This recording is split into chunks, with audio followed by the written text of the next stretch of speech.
Of course, I played the wrong intro for the Call In Khan show, but that's what happens on a Saturday night. That's what happens when, you come face to face with a old foe, old enemy, old friend. But anyway, we're gonna get into that, people. I call it a reunion. Grizz, boy. I'll decide reunion. what I call it. I'll decide what I call it a reunion, not an enemy. I was never an enemy. I decide what I call it, yeah? People are gonna tell me what you've been saying about me, yeah? Live on stream today. We're gonna have it out. Yeah. So only enemies say the shit that you've been saying about me. But let's not start straight away, Avi. Can we just have a bit of decorum, a bit of calmness? Not Decorum, boy. No, I'm going to a wedding tomorrow at the decorum. That's why it's in my head. Sorry. But you're right, decorum. People, we're not going to carry on like this. We're not going to talk much because we're going to be listening to viewers. So don't panic. We're not going to be doing to and fro with each other. Saturday night Call In Khan show. We are here. My original co-host is here. And my new co-host is here. This is a reunion of the times. Colonel is in the building. As you can see, Blue Chip is in the building as well. We are here to take your calls on a Saturday night. We are here to listen to your views, your opinions, your agendas, your narratives. Colonel, talking about narratives and agendas, we're going to get into it, but what are you telling me? Okay, he's got to do something. Blue Chip. Yes, sir. Yes, sir. Blue Chip. It's been a while. How we doing? We're good, Grizz. We're good. It was good to reconnect with you. Been a couple of months now, I would say. 2 months. Mm-hmm. Listen, every we've got a long brotherhood friendship, Grizz, and we needed a break from each other. It was getting too much. It was good that you flourished. You flourished. You flourished. You went to bigger things. I'm still playing in the small sort of the minor league of baseball. You're a big player now. I saw your stuff with Big Six. Big up to you and the crew as well. Great content. Great baskets yesterday as well. You're learning a thing or two about US sports. I know. Great 3-pointer there. I'm an all-rounder. Grizz curry, no pun. But no, everything's good, Grizz. Happy to be here. Happy to be back with you, and hopefully one of many shows back together again. Yeah, as Callum says, here we go, arguing already. Love it. No, we're not going to be arguing. And the reason why we're not going to be arguing, because we got a colonel in the building as well. When the colonel's around, we ain't messing. We ain't playing. What are you telling me, Colonel? Hey, I'm good, man. Sorry, I don't know if you was addressing me earlier. The sound wasn't right, man. I wasn't hearing you guys, but it's good now. No problem. Big up yourself, Grizz. Big up Blue Chip. We're going to talk. As they say, we're going to talk lots to get through, not only just Liverpool related, Manchester United, the Charity Shield, Chelsea doing a madness. I just read Reece James out again. Oh my God. 2 months, isn't it? 2 months. Much. I think we're in for a show. I'm not going to lie. I can feel it in my bones. Premier League's around the corner. Charity Shield's out the way. Last week of training, more rumors are going to come out this week. Transfers, incoming, outgoings, each of your clubs. It's not Liverpool specific, people. So if people are in the chat saying Liverpool, I've got news for you. Of course, all three of us are Liverpool fans, but this ain't Liverpool specific. That's my daughter screaming. It's not a cat. If you guys listen, how does it work here? Do I have to still put my hand up, or can I just say as I please? Can I do as I please? You can do as you please, but the moment I get displeased, I will block you and I'll kick you out of the show. So we'll go back to normal again. Listen, can you put your microphone on the side? You don't put it in front of you, yeah? Please. There's one thing I've been learning. You put it on the side, boy. No, and a little bit slanted like that. Like Zubimendi, like Zubimendi and me, you've got it. There you go. No, a little bit slanted though. Keep it slanted. Like this? Yeah. And bend it a little bit. Bend it. Allow it, innit, man? Look, what are you doing, man?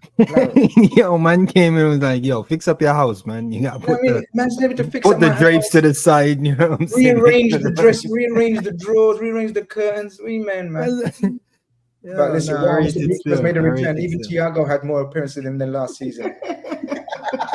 That's a big one. None of your business. Big up. Habari Yako, Colonel Zubs. What does that mean? Habari Yaku. It's like how you doing in Swahili on kind of like a personal level. Habari Gani is more like a generalized what's up. Habari Yaku is like, yo, how are you doing? But I'm good, man. I'm good. Yo, Colonel, if this is Grizz and he's typing up again because Chelsea bought 1 or 2 players, we need him to come in. Yo, what's going on here? Can you hear my call? Do you want me to host? Why don't you go on mute? Actually, why don't you sort things out at home and I'll do them, me and Zuberi? Because I've got a bone to pick with him. I got a little bone to pick with you, Colonel. Connor Bradley, talk to me. Quasi show, you said that he wasn't going to make it. Who's gonna make what? Remember Quasi show? Remember we did a show at Quasi TV. Big up Quasi, by the way. Big up Quasi. Me, you, Quasi. You said to me, Connor Bradley, nah, I'm not feeling it. I'm not feeling it, Chip. All right, so yes, don't ever ask me about member again. I got the memory of an elephant, bro. I don't forget nothing. I can tell you line for line, bar for bar, in the minute of the video. So to be fair, it was like 4 games in. That's how specific I am. It was 4 games in. It was. You know, I was bigging him up to you. I was like, listen, I've seen the boy. Yeah, you was. Grizz, how many fans jump out the window after 4 games? Like, be real. I hear you.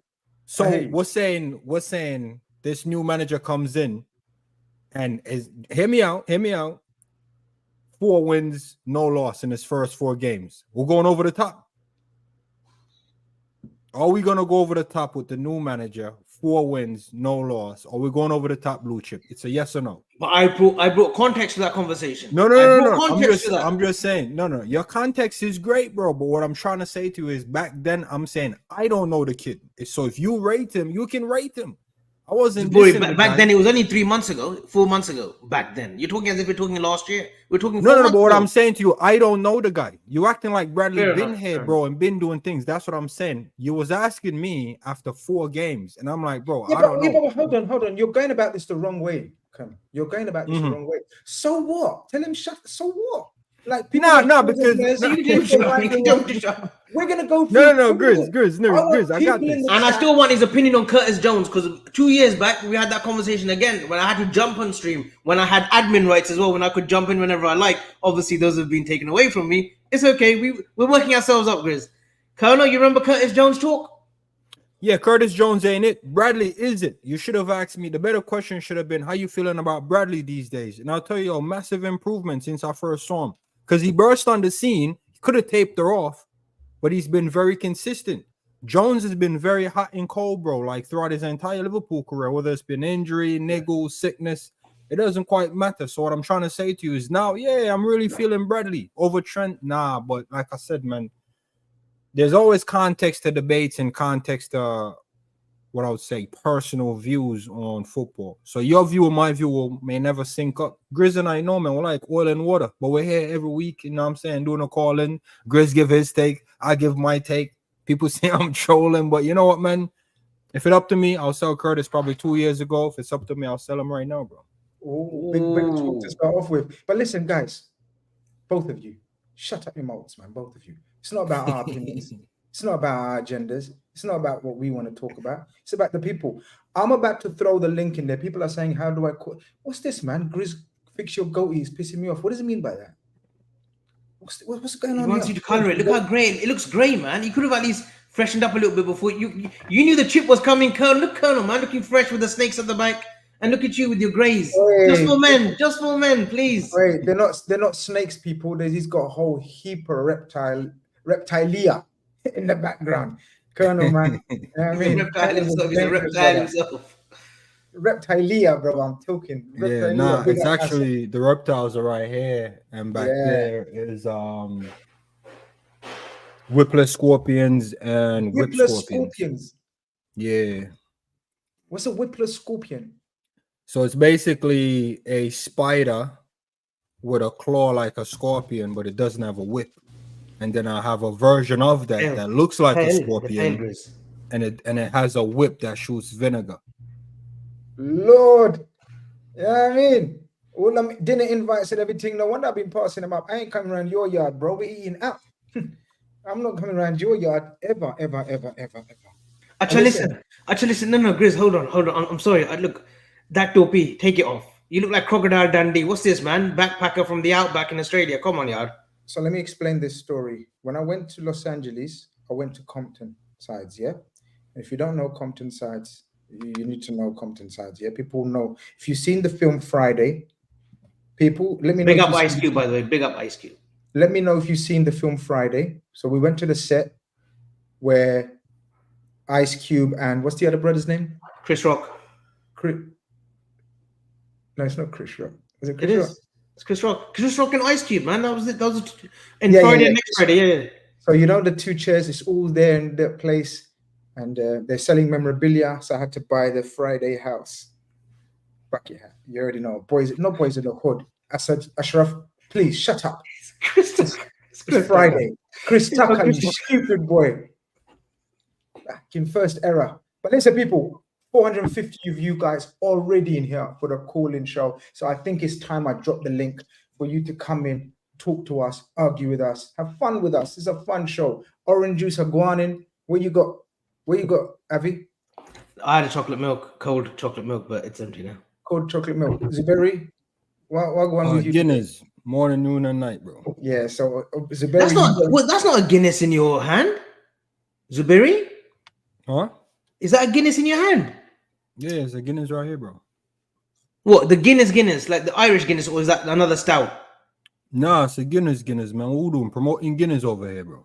I mean, I probably should. I drink it more than water. Yeah, I was just going to say, guys, if you want to talk to Zubimendi, you got half an hour before he's gone in the head. So, you know what I mean? So you got half an hour to make valid points. Otherwise, he's going to argue with you like fuck. But listen, let me drop the link in. And while I drop the link in, I'll come to you first, Blue Chip, because it's been a while. Can you call me Avi? It feels weird when you call me anything else. Can you just call me by my name? Davlo Avi, please. Don't call me Blue Chip. No, you need to earn that again. Right. So can you tell me, does the Charity Shield mean anything? Did the performance impress you in any way? Every season, last couple of seasons, we've been saying, no, this is City's downfall. Or not downfall, but they're not looking great. Today, the game, they didn't look great. Manchester United win on penalties. Do you take anything from it, or it's just a minor? No, I stopped taking any notice, Grizz, when we beat them 3-1 in that, a couple of years ago it was, and we had a terrible season. Trent scores and Diaz, but no, not really, because City always kind of, they play the youngsters. They're not really in tune yet.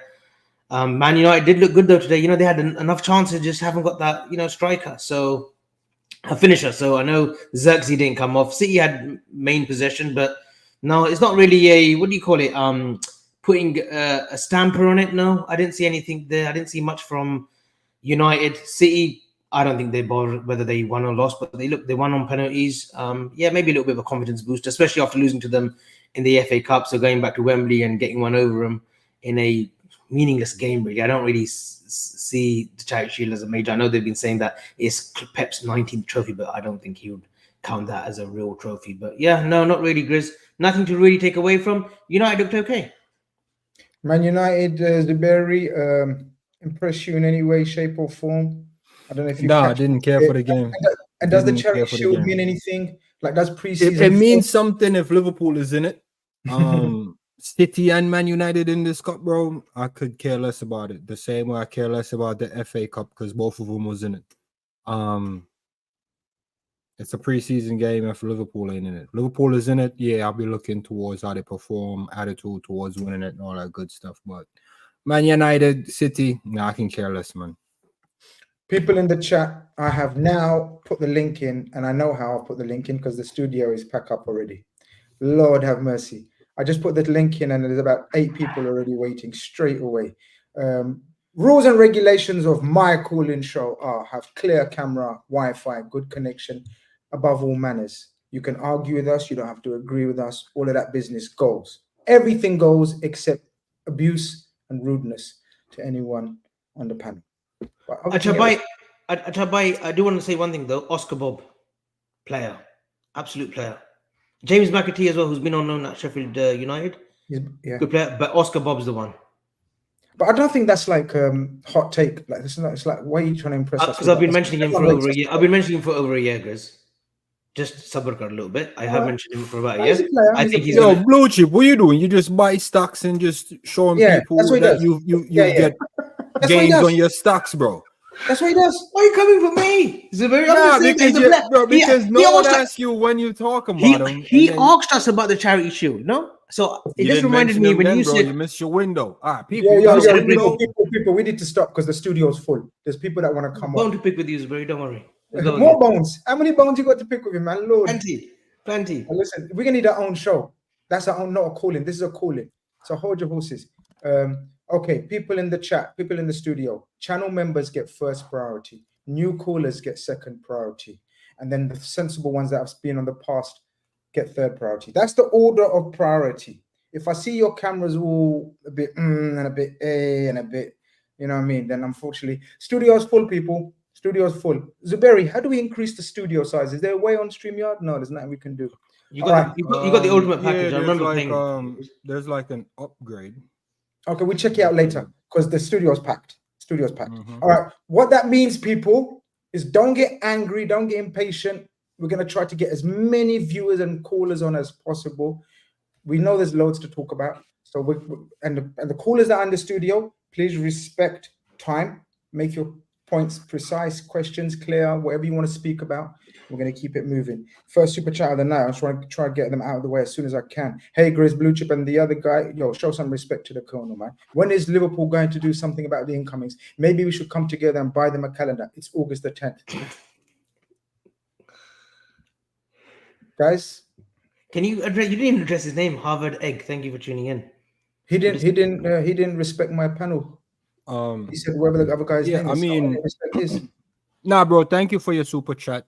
When is Liverpool going to do something about incomings? Well, they're doing something about incomings. It's assessing what they currently have so they can see who's coming in. You can't just bring a bunch of men in. Nothing's going out, bro. I'm pretty sure you personally, the guy with the super chat, can tell me 10 people that shouldn't be at Liverpool. Well, once we get rid of them 10, we can bring in some people in. It's the classic football thing, man. I hate when people say, yo, sign people. It doesn't make sense. We have 100 players on the books if we're only going to use 26. So right now they're assessing the squad. It's a new manager, bro. You don't want your new manager to assess the squad, or you don't rate this new manager. What's your beef, man? Be patient, bro. Abby? I mean, we got that Rio Nemigumian, whatever, from Chelsea. So, Zubi should be done. I don't think we should be worried just yet. Calma, like you said, Grizz, calma. No, but it's not. It's look. There's so many. Look, as I said, we'll get everyone's opinion on it. We've given our opinion on so many shows, so we'll get everyone else's opinion on it. It's good to see people disagreeing, agreeing. That's what it's about. I'm going to try and work out an order right now because people are asking the order of events in the private chat. I don't know. I'm going to bring in. Some people are saying the camera. What's this guy saying? My camera's off due to being anonymous. Real football is dead. I need to know who you are before you become anonymous, bro. If I don't know you, I need a camera on first. Otherwise, nobody comes on. If I know people that have been on the past, then they don't have to have their camera on. That's the rules on my call-in show. So unless you can show me yourself, then you won't be able to come on. I'm gonna bring on Mike Das. Mike Das, are you ready to come on? Just give me a thumbs up, my bro. Sorry, because he didn't get much airtime. Zuberi, remember last time he wanted to come on and. I think that was Mike Das. Let's bring on Mike Das and see what he's saying. Mike, welcome to the stream. Hope you're doing well. Oh shit, that Tash has grown last time we spoke, brother. A little bit.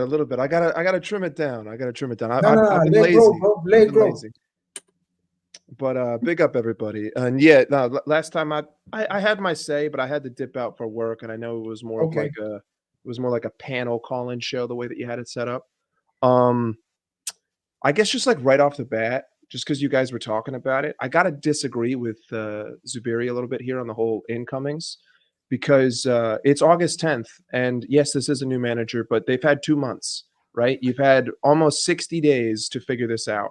And right now, the only thing that we've seen is that you've sold Carvalho, which is a good move, right? Because he's not going to play. And you're going through a 7-day negotiation with Zubimendi, and there is no clear end in sight. And Zubimendi isn't even enough. I know that we've been linked to Antonio Silva for 85 million.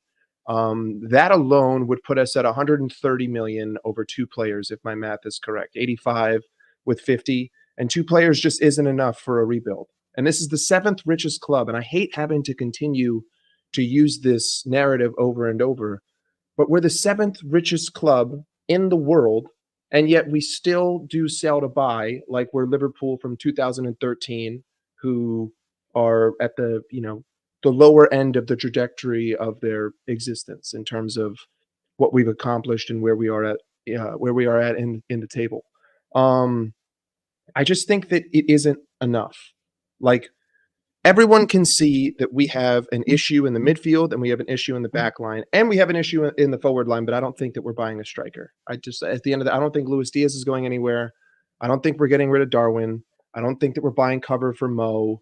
I think that Cody Gakpo can play on the left-hand side. And if you really need to, Soboslai can play on the right. But if you're going to buy Zubimendi, does that mean that we're going to play a double pivot with McAllister and Zubimendi, which means that McAllister is going to sit deeper than all of us want him to sit? I know that we have issues in terms of, there's fans who think that Robbo isn't good enough, but I disagree with that because with Arne Slot, he's going to use the fullbacks as creators, which means that it's going to look more like it did in 2019 than it did in 2023.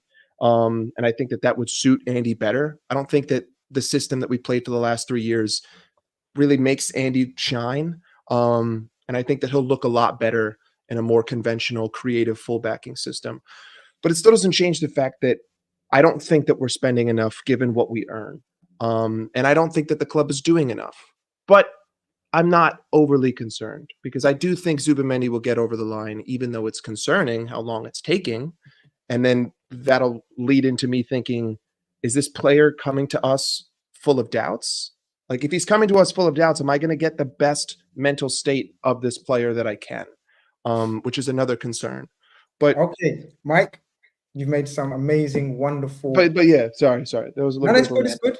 Wonderful talking points. So that doesn't mean I'm pro or anti your points. I'm just saying they're talking. Amazing talking points. I could respond and it'd probably take all night, but Colonel, he addressed you. So Colonel, Mike, I'm gonna try to be respectful, bro. Everything you said is two separate things from agreeing or disagreeing with what I said, because what I said had nothing to do with your points. So you could have just said your points without saying, yo, you disagree with me. All I said was it's a new manager coming in. Surely the new manager should assess his squad, see what he has, and then bring signing in. That's all I said. Forgive me. I guess the point that I was disagreeing with was that he's had 2 months to assess the squad, right? Like, I think that the time to assess the squad has passed. No, I need to buy which squad? Yeah, bro. Like, which squad are you talking about? No, we don't want to do some of the players wasn't even here. Yeah. Which squad? No, but some of the players wasn't here. No, everyone pile it. No, I'm joking. No, I think one thing we'd like. One thing I'd just like to say. Though? We haven't brought anyone in. Mike, just one thing though. We have had the Copa America. We've had the Olympics now. We've had the Euros now. Very tough to do deals when agents have gone abroad as well. Players are in tournaments. You don't get medicals done. You know, it's near impossible to get deals done. You're gonna see a late flurry of action happening between now till the end of the month. Whether it's Liverpool who do that flurry of action, we're not sure. But we are obviously trying for now to get Zubimendi over the line, and I think we will maneuver for more players as well. But 2 months, but Mike, and I agree with Zuberi. To your point, sorry, Avi. Mike does. To your point again, it's two separate things. See, your point and what I'm saying has nothing to do with each other. Because some of Slot's player didn't come back till he left America. How many games did he play in America, Grizz? 2, 3 games? So how is he going to assess a squad if he doesn't have the players coming back to assess them? I'm not making any excuse, bro. I'm just saying, as a new manager, that's normally the procedure in which they go about and do business. Now, if we want to talk about business, which was your actual point, yes, I 100% agree with you. I don't know how he's going to use his fullbacks, though, but everything you said, it sounds nice. I don't know this manager from anywhere. Is he going to play the way you say? I don't know. Is your solution to Liverpool his solution to Liverpool? I don't know as well. So we can say here and say all the great points. All I'm saying is, as a new manager, one thing is for certain, he has to fully assess the squad. And you can't do that with 45 minutes. You can't do that with 30 minutes here and there, players' appearance. So that's why I brought to Avi 4 games in. 4 games in, 1 all 4, haven't lose anything. Or we're going to go over the board and say he's the best manager in the world. That's why I asked that question. And I'm going to be reverting back to that question throughout this call, and so people have context to what they're saying. But I do agree with some of your points, being a fan and following the team. I don't know if Slot's been following it since 2019 and 2013 and FSG business. We don't really know that stuff. It's all speculation. So, but your points, they do sound great though. So can I, Mike, before you come back and have your final say, before we keep it moving, Sure. because boy, it's packed tonight, and I knew it's going to be packed tonight. Blue Chip, is there anything that you wanted to add or subtract to these points about, look, we haven't done enough, we've had 2 months, it's not enough. But then Mike goes on to say only 2 positions that he needs strengthening. And if those 2 positions are strengthened, then surely the frustration shouldn't be there, Mike, should it? But before you answer back, Blue Chip, was there anything that you wanted to add or subtract from there? No, I agree with Zubairi. I think the manager needed to assess the squad. He didn't have his first team players until, what, 10 days ago now, or a week now? That all the big hitters have come back, reported to... 4 training sessions, 3 and 4th today. 4 training sessions he's had with his whole squad only. No games, 4 training sessions only. And I think Richard Hughes said a couple of weeks ago that we're only looking at the elite kind of level now, like the ready-made players. Zubimendi is one of them. You know, he is a natural born winner. Look what he did at the Euros in that final, you know, against England. And left back, yeah, I agree with you, Mike. I do think we need a left back. I think Robbo's legs now are kind of waning, and we do need a left back. But I still think there's another position that we need addressing as well, which is sort of that centre back as well. Centre back, left back, you know, either way. That's it for me, Grizz. Mike? Yeah. So to what you just said, Grizz, I think that there's more than 2 positions that we need. I just think that realistically, there's only 2 positions that we would go for, right? We're interested in Antonio Silva because we need a center back, and we're interested in Zubimendi because we need a 6. But it still doesn't change the fact that at the 9 position, one of the guys can't play more than 20 games a season, and the other one has a 14% conversion rate. And to give you some perspective, Nicholas Jackson is 22% and Højlund is 28%. Yet every football you want to buy another league, striker? So you want to buy another striker? You want to buy another midfielder?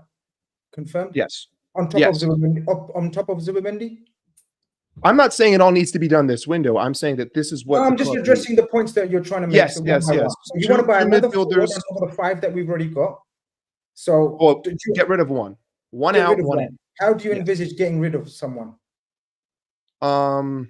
I would have sold Darwin Núñez for the loss. I don't think he's going to come good. I don't think the club is going to get rid of Luis Diaz. And we've made almost 700 million pounds. Like, the problem is that I just don't think that the clubs, I believe that the club views it as a business, right? Rather than viewing it for trophies. Where if you look at someone like Manchester City, they want trophies. They don't care about business, even though they're still profitable and sustainable because they make 700 million pounds a year. I'm not asking, we haven't profited 700 million. No. 100%. Yeah. Yes. But only 12 clubs in world football have turned a profit over the last 3 years. 12. There's thousands of clubs. We're switching from the arguments. We're going to do another show. I'm sorry. I'm going all over. You've gone from what we should do in this window to our overall strategy and structure, which is unfair to compare it to Man City. I think that's very, very, very unfair to compare it to a Man City. You could have chosen any other club, and I could have had Arsenal. a valid argument. You wouldn't have been able to. What have Arsenal won in the last 10 years? Arsenal have not won anything, but they have proved that they want to win. Okay, so your point is absolutely not valid. If you compare any other club, the only point that you can make in terms of success in the last 10 years is Man City compared to us. And you can't even compare the way they run to us because we already know what they're about and we already know what they're about. I absolutely agree with you. No, I can't disagree with you in terms of opinions on a certain player because that's subjective. If you don't think Núñez is going to do well, if you don't think Jota's good enough, if you don't think our centre-backs are good enough, they're all valid. You're absolutely in your right to have their opinions. Nobody can argue with that.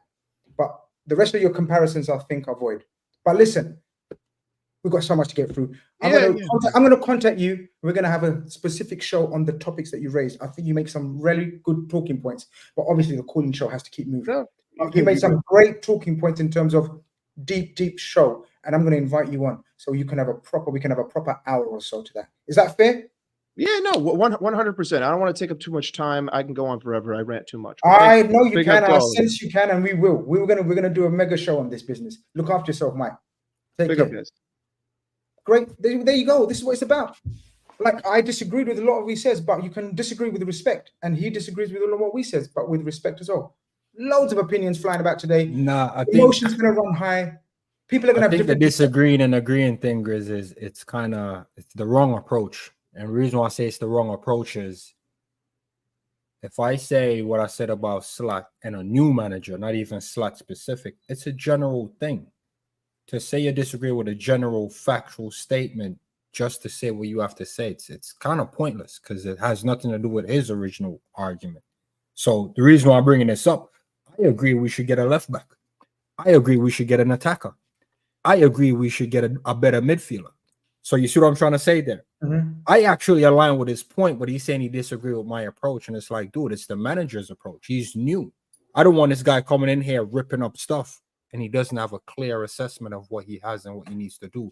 So the agreeing and disagreeing, bro, you have to be careful when you're saying disagreeing and agreeing because it's your point and it's my point. So I think the caller should just come in, you know what I'm saying, say what they want to say, whatever the point is. If we align with it, we align with it. But as far as saying you disagree with me because you may think I'm defending something, there's no agendas here. The agenda is blank people. You can call in and you can set the agenda. Yeah.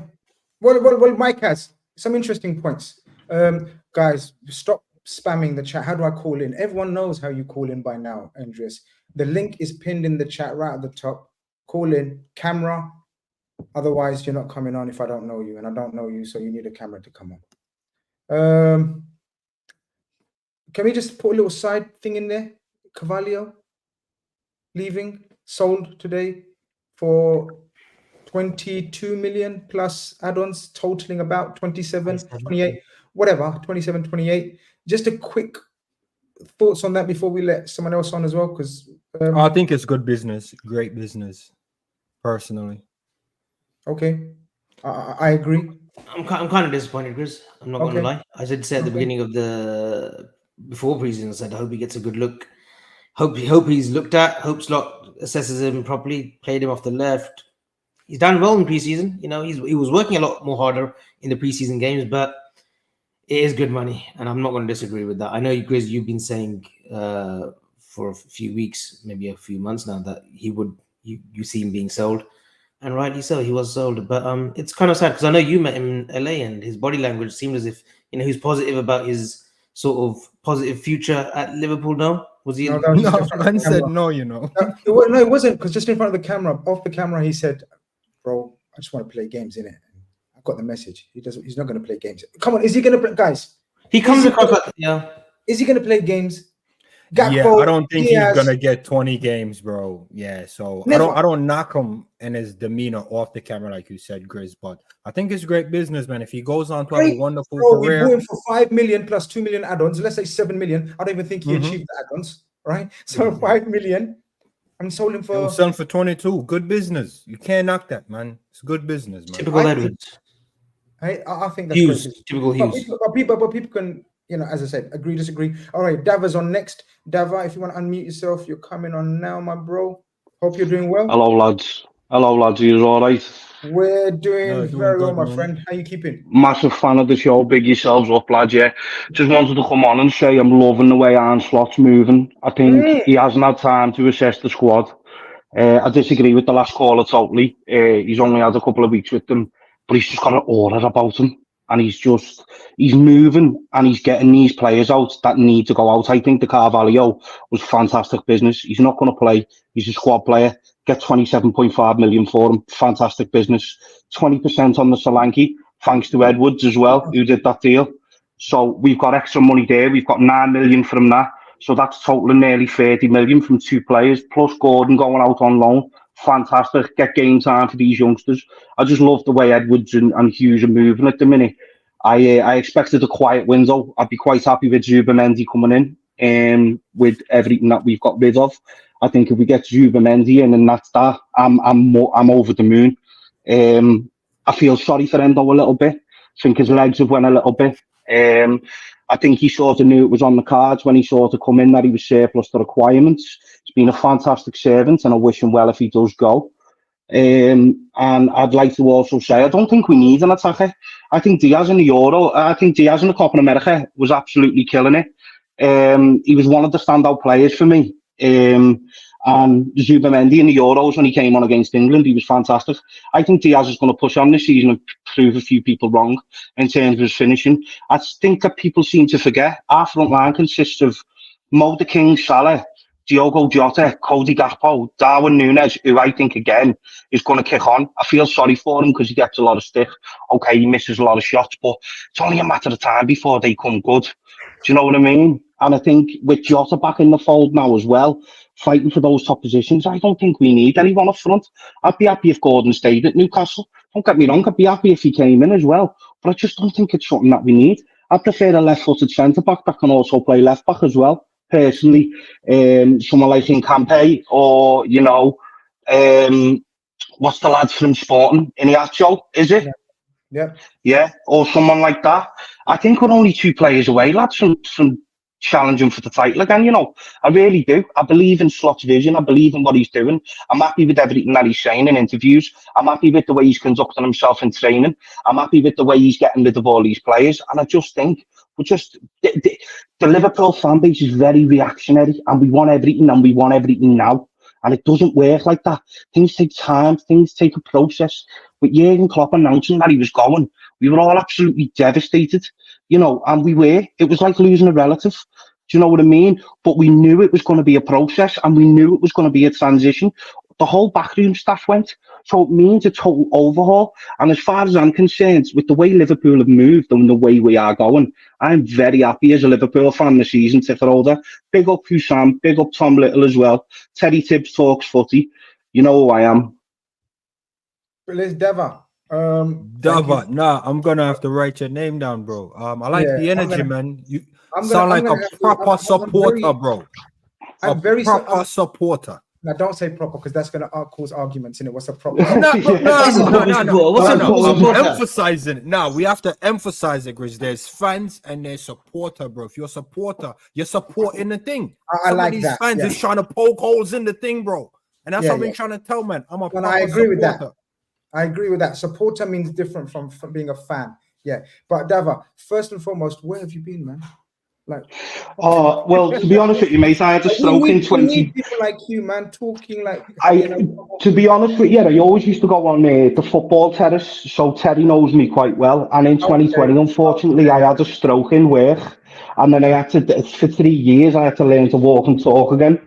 Fair point. Listen, thank you very much for a fantastic call. We're just going to keep it moving, but you're very welcome, lads. I appreciate yourselves. Big up. Look after yourself. Brilliant. Thank you very much. Bye now. Avi, he made some points. I just want to get your opinion on the Diaz bit, because I know it's someone close to your heart. People legendary remember our morning stream that we done when Diaz was announced, the 7 a.m. stream we done. So I know you've got a soft spot for him, but what's your assessment of Luis Diaz and this season if he doesn't go? Because obviously some people think he's going to go, some people think he's going to stay. Let's just assume he stays for now. What's your views on him? Yeah, I told you it's numbers, unfortunately, Grizz. I mean, the work rate, saw him against City at home, but he had 2-3 chances where he should have scored, you know, and we would have won that game, but he gave it his all that game, so you couldn't fault that side of his game either. I didn't think he had a great Copa America for Colombia. I know Dava thinks he did. I don't think he did myself. Grizz, look, he needs to put up the numbers. I look at Anthony Gordon, scored a great goal yesterday in the preseason friendly at home. You know, the run in behind, the pace, and he finished it with his left foot. We need Diaz to stop being too predictable, where he tries to cut in every time and then tries to get that shot off. He needs to go on the outside more as well. And hopefully Slot, you know, a new vision, new ideas, new creativity in him. Diaz sort of, you know, and same with Núñez, they learn from what Slot brings to the table. You know, maybe Klopp, they couldn't get the best out of the Gakpos, the Núñez and the Diaz. Maybe he only had Bobby, Mane and Salah, and, you know, he couldn't get another tune out of the sort of new forwards that came through. Jota was an exception, you know, Jota, even with Klopp, was still scoring goals. But Diaz, if he does stay, he's going to be 28 in December. It's a make or break for him. Make or break for Darwin as well.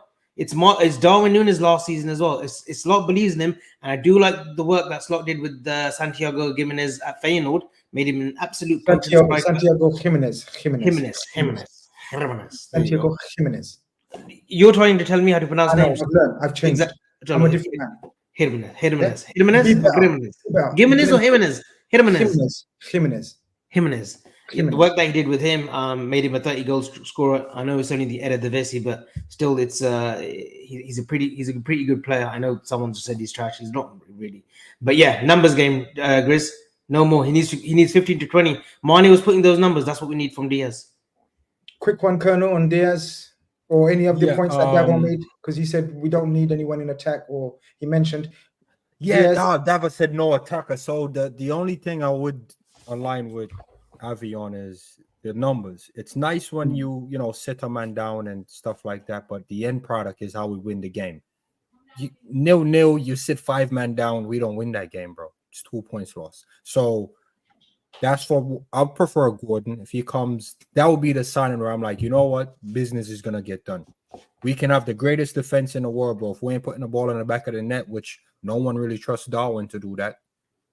Diaz is another one that's not putting up numbers. So I would take one, but we can't go forward with both, Grizz. One man is a hit or miss. One man, the numbers ain't even there. So something needs to adjust. Is he your ideal left winger, Gordon, if Diaz was to leave? Yes. Or do you think so? Gordon over Nico Williams over?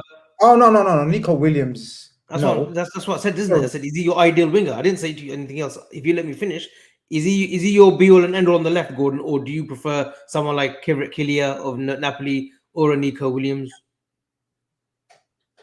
My God, that's a tough question, man. Nico Williams is the most talented, of course. I think we'll all agree. But he's young. He's ready right now to propel us in a title charge. Premier League, young, hasn't left his country. Look what you just did at Spain, Grizz. Look what you just did. International level. I know. I know. Premier League is different. It's week in, week out. His body hasn't developed to play week in, week out. We need someone like I know Sadio Mane's don't grow, on trees like every decade type of player. But you need someone who can step in and play 50 games a season. That's my. Is his characteristics not similar to Mane rather than Gordon? Let me finish now, innit? So what I'm saying by Nico Williams is how old is Nico Williams? 21. So he's 21. Mm-hmm, well, he's been around. He's 21. No, he's been around. Because I've been hyping our boy for 2-3 years. Nico Williams is the real deal. Then in that case, but Grizz. I know about Man. And he's left like 18. He's left or right. He can play on the right wing too. I'm not going to disagree with that. I'm not going to, absolutely. Nico Williams is a great shout from you. And I know you've been harping on Nico Williams. But I'm just talking about realistic right now in terms of what we're being talked of and about. Gordon is the best option right now. Nico Williams is, of course, the better player. There's no denying that. Is it realistic to get him? I don't know. Actually, listen, is Gakpo ahead of Diaz or Diaz ahead of Gakpo at Ipswich? We need to let the callers make their calls. We can make all these conversations forever and ever. Register Kev is on next. Then it's RTV Sports, and then it's Cash. That's the order for the next 3 people. I'll work out the rest. Register Kev, welcome to the stream. Hope you're doing well. How y'all doing? We're doing good, bro. Looks like my camera isn't working, so I'll just. You know me. You guys remember me. It's been a little while, but absolutely no problem at all. What would you like to talk about today? I'm just excited. Premier League next week starts. I'm so happy, and as a United fan, it's been a long time since I looked forward to watching a Premier League game. So, what did you make of today's and your business so far? So today you've signed Delit and you've signed Mazrouri. Yeah, I'm happy with it. You saw today our defensive options. They're pretty bad. So yeah, just more cover. Unfortunately, Euro's out for about, I think I heard 3 months. So that's unfortunate. Aaron Wan-Bissaka, he's gone. So we're looking light. Maguire and Evans starting today. That's not something we want to see again starting. So. Do you know? I still say to United fans, and I swear I mean it when I say Johnny Evans is still your best centre back. Maybe in terms of defending, I could see that, but I think you could tell today, especially those two as a pairing, we try to play a lot more from the back today, but they couldn't. They could barely get to the midfield. They could barely get the ball to Manu. So. I understand he's probably our best defender, if you want to say. Although I think Lisandro Martinez is better than him, even defensively. But But yeah, I mean, so that's why I think our options are pretty light, and I'm glad we're bringing in more options. Now I think we're going to look at midfielders. I know we were linked to a couple of left backs as well. So I'm happy with the business we're doing. So when you say happy, what's your expectations? First and foremost, it's got to be better football, which I'm already starting to see throughout the preseason. But I think we got to be at least fighting for top 4, top 5, and playing much better football. I don't want to get there playing like we did last year and just scraping through a couple last-minute winners. McTominay saving us, Mainu with some last-minute win. I don't want to go like that. So I want to play better football, establish yourself a little bit more on the pitch, and you got to be fighting for, I think, top 4, top 5, and go far in the competitions again, which we've shown we can do. And especially now that we're going to be improving the squad, especially depth, I want to see more rotation and better play style. So that's my expectation for the season. Fair enough. Kevin, thank you very much for calling in. We wish you all the best in life, but we wish your team absolute shitloads of bad luck. Likewise. We'll still end above you this season, Chris. I'll see you Take care, man. Speak soon. Take care. Yeah, United fans, man. Okay, we got RTV Sports coming in next. I believe is a new caller. Welcome to the stream, my friend. Hope you're doing well. Welcome. Good evening, everybody. Can you hear me just fine? Bro. How are you? I'm fine, thank you. Nice to see the Colonel Zubiri. I hope we can get the Colonel Zubimendi in the next few days as well. I just wanted to touch on just 2 things. I think Mike brought up the transfer window. One thing I learned since when we won the Champions League, everyone was looking forward to that summer. Who are we going to sign to push on to the next level, because we just lost the league. Now we want to get that first league title in so many years. And all we did was bring in Sepp, Elliot, and Adrian. People were losing their minds, FSG out trending. And then we just absolutely blitzed the league and won the league sooner than anyone else has ever won the league. So since that moment, I learned to just wait, let the club do what they need to do. They know what they're doing. Of course, we can have our own opinions, what we agree with, what we disagree with, what we think we need. But I mean, these are the so-called, they're the experts in what they do. So I think I'm just waiting for the window to end, and then I'll assess the squad and see what we can do from there. And just another thing, Register Kev touched on it there. One, expectations for this season. Personally, I believe that our expectation should always be, when it comes to the end of the season, we should be part of the Sky Sports previews that they have on the last day. When Man City, Arsenal, the real trophies this side, the fake trophies at that stadium. And just watching that final day last season, we weren't involved. Of course, I know we had Klopp's farewell, but we weren't involved for the title. It's just something since 1996 when I supported. We haven't done that enough. We haven't taken it down to the last day, because our expectation should always be to compete. And that's my expectations. It's not to win this, to win that. It's the more you're there competing, the more you're there on the final day, the more you'll win. And that goes for any competition. And I think Slot, when the Calling Cup draw comes up and the team he puts out for that first round, it will give an indication of how much he wants to win that first trophy. Because when Klopp came, he went on a run in the Calling Cup initially, but he came during the season. But the next season, he completely just played all the kids, because he believed that he didn't have the squad big enough to compete on all fronts. So it will be interesting to see how strong he goes in that Calling Cup run. And just lastly, I don't want to take up too much of your time. Register Kev brought up something I wanted to mention. He said, it's been a while since I've looked forward to watching my team play. And that is something I also want to see this season. Before Klopp, we had many moments where we look at the fixtures, and because things were going so bad under Rodgers and before, we'll probably think, Charlie's Angels is on at the same time. Maybe I should rather watch that movie again. But when Klopp came, because of the way we played, whether we lose 3-2, we lose 4-1, we were always ready for the next game. As soon as the final whistle ends, we're looking, when is the next fixture, we're ready. So that is what I want to see this season. I want to see we're trying to implement a style. Whether it works or don't, I want to see positivity. I want to see us looking forward to the next game. I don't want to be like United fans last year, Chelsea fans during the season last year. They just want the season to end. I don't want to have that feeling. United fans spoke more about which documentaries are coming out, Class of 92, Class of 95, Beckham documentary instead of talking about the football on the pitch. So I don't want to have that kind of feeling towards the season. I'm feeling very positive. I think we can take it to at least the final 5 games and be in mathematically with a shot. Of course, we have to see who we throw in the Champions League, because draws play a huge role in everything. Because that goes for Calling Cup and FA Cup. So yeah, that's just my 2 cents for now. I'll have more to say when the window's closed. Hopefully some additions. And I think also we're very emotional fans with our players. And we all want Zubimendi. But when we don't want to let go of some of our players. I see CARVALHO leaving, which I think it's a very good business for the club. But there's so many people that are criticizing FSG because of what CARVALHO did in preseason. This is a guy that's hardly played for us, but we try to still hold on. We always try to hold on to our players, trying to think what he might turn out to be. Sometimes I think it's just better. If the guy wants to play, he deserves to play. Let him. We wish him all the best. Hopefully, I think we played him the second game of the season. So hopefully, he just stays on the bench in that game. And then, but we wish him well for his career. And I think we want players from other clubs. If players, some people want players from our clubs, and the deal is good, I think we need to let go. Rusty, thank you very much for making some very good points, and you're way too logical and calm for me.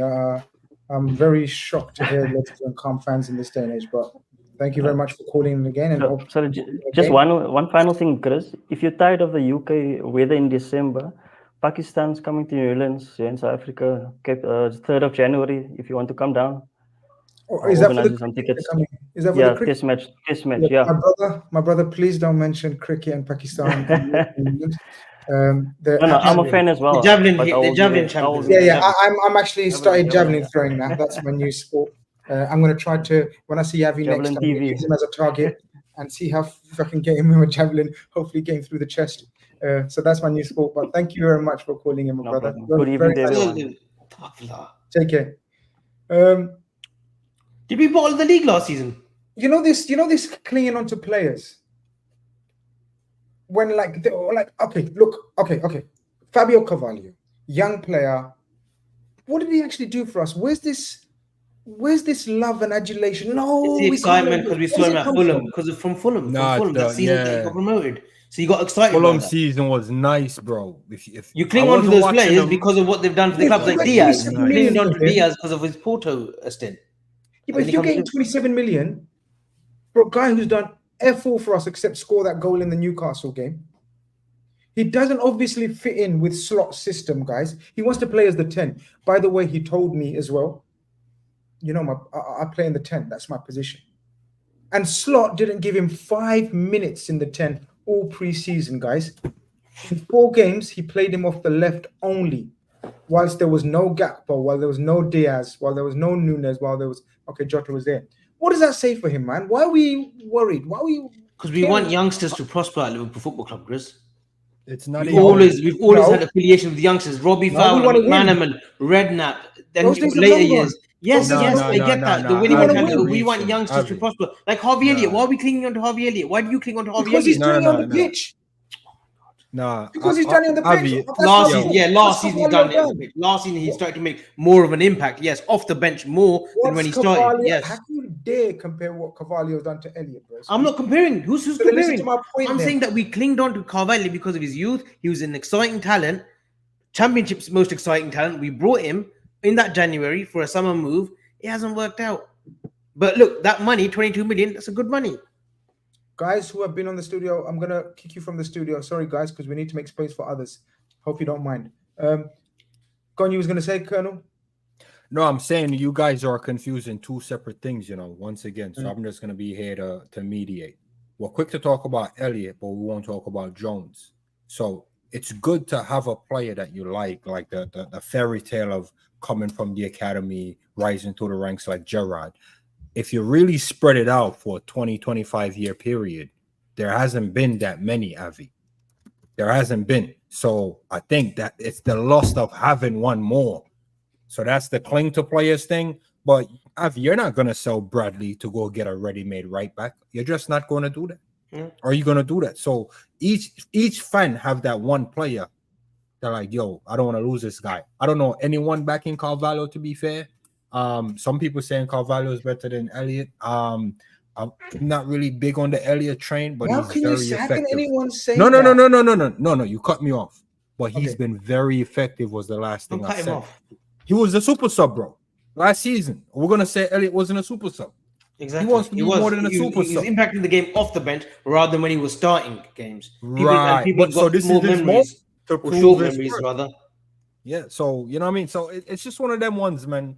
The only thing I like with the last caller said that was really interesting, the first League Cup team that he puts out would be very telling, Yeah. and I like that.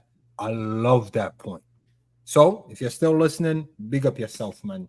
I love that point because a lot of people overlook Klopp's first 3 years in them cups. I would love to see how this new manager approach them cups.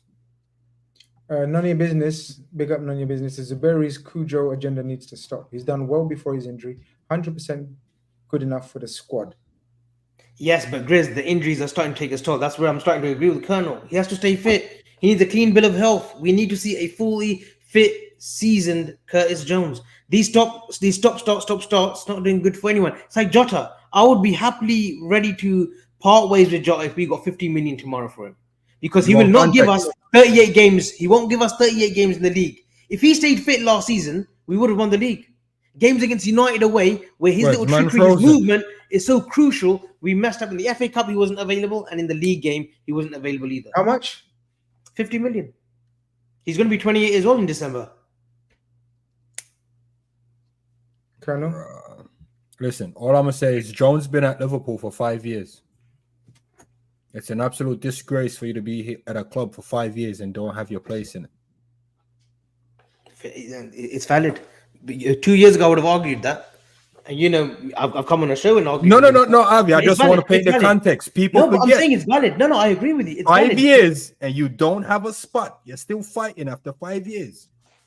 Thank you for your service. And Grizz, this is why I'm liking this slot approach, whether it's slot and the data team and saying, listen, these are the players that Klopp has brought in or, you know, from the academy, make decisions now. And he said, look, Cavalli's not for me. He's already said Bobby Clark. Seems as if we can get a good fee permanently. There's talks of even Ben Doak, who you've rated, I've started to rate now, but it could be like he goes out permanently rather than on loan.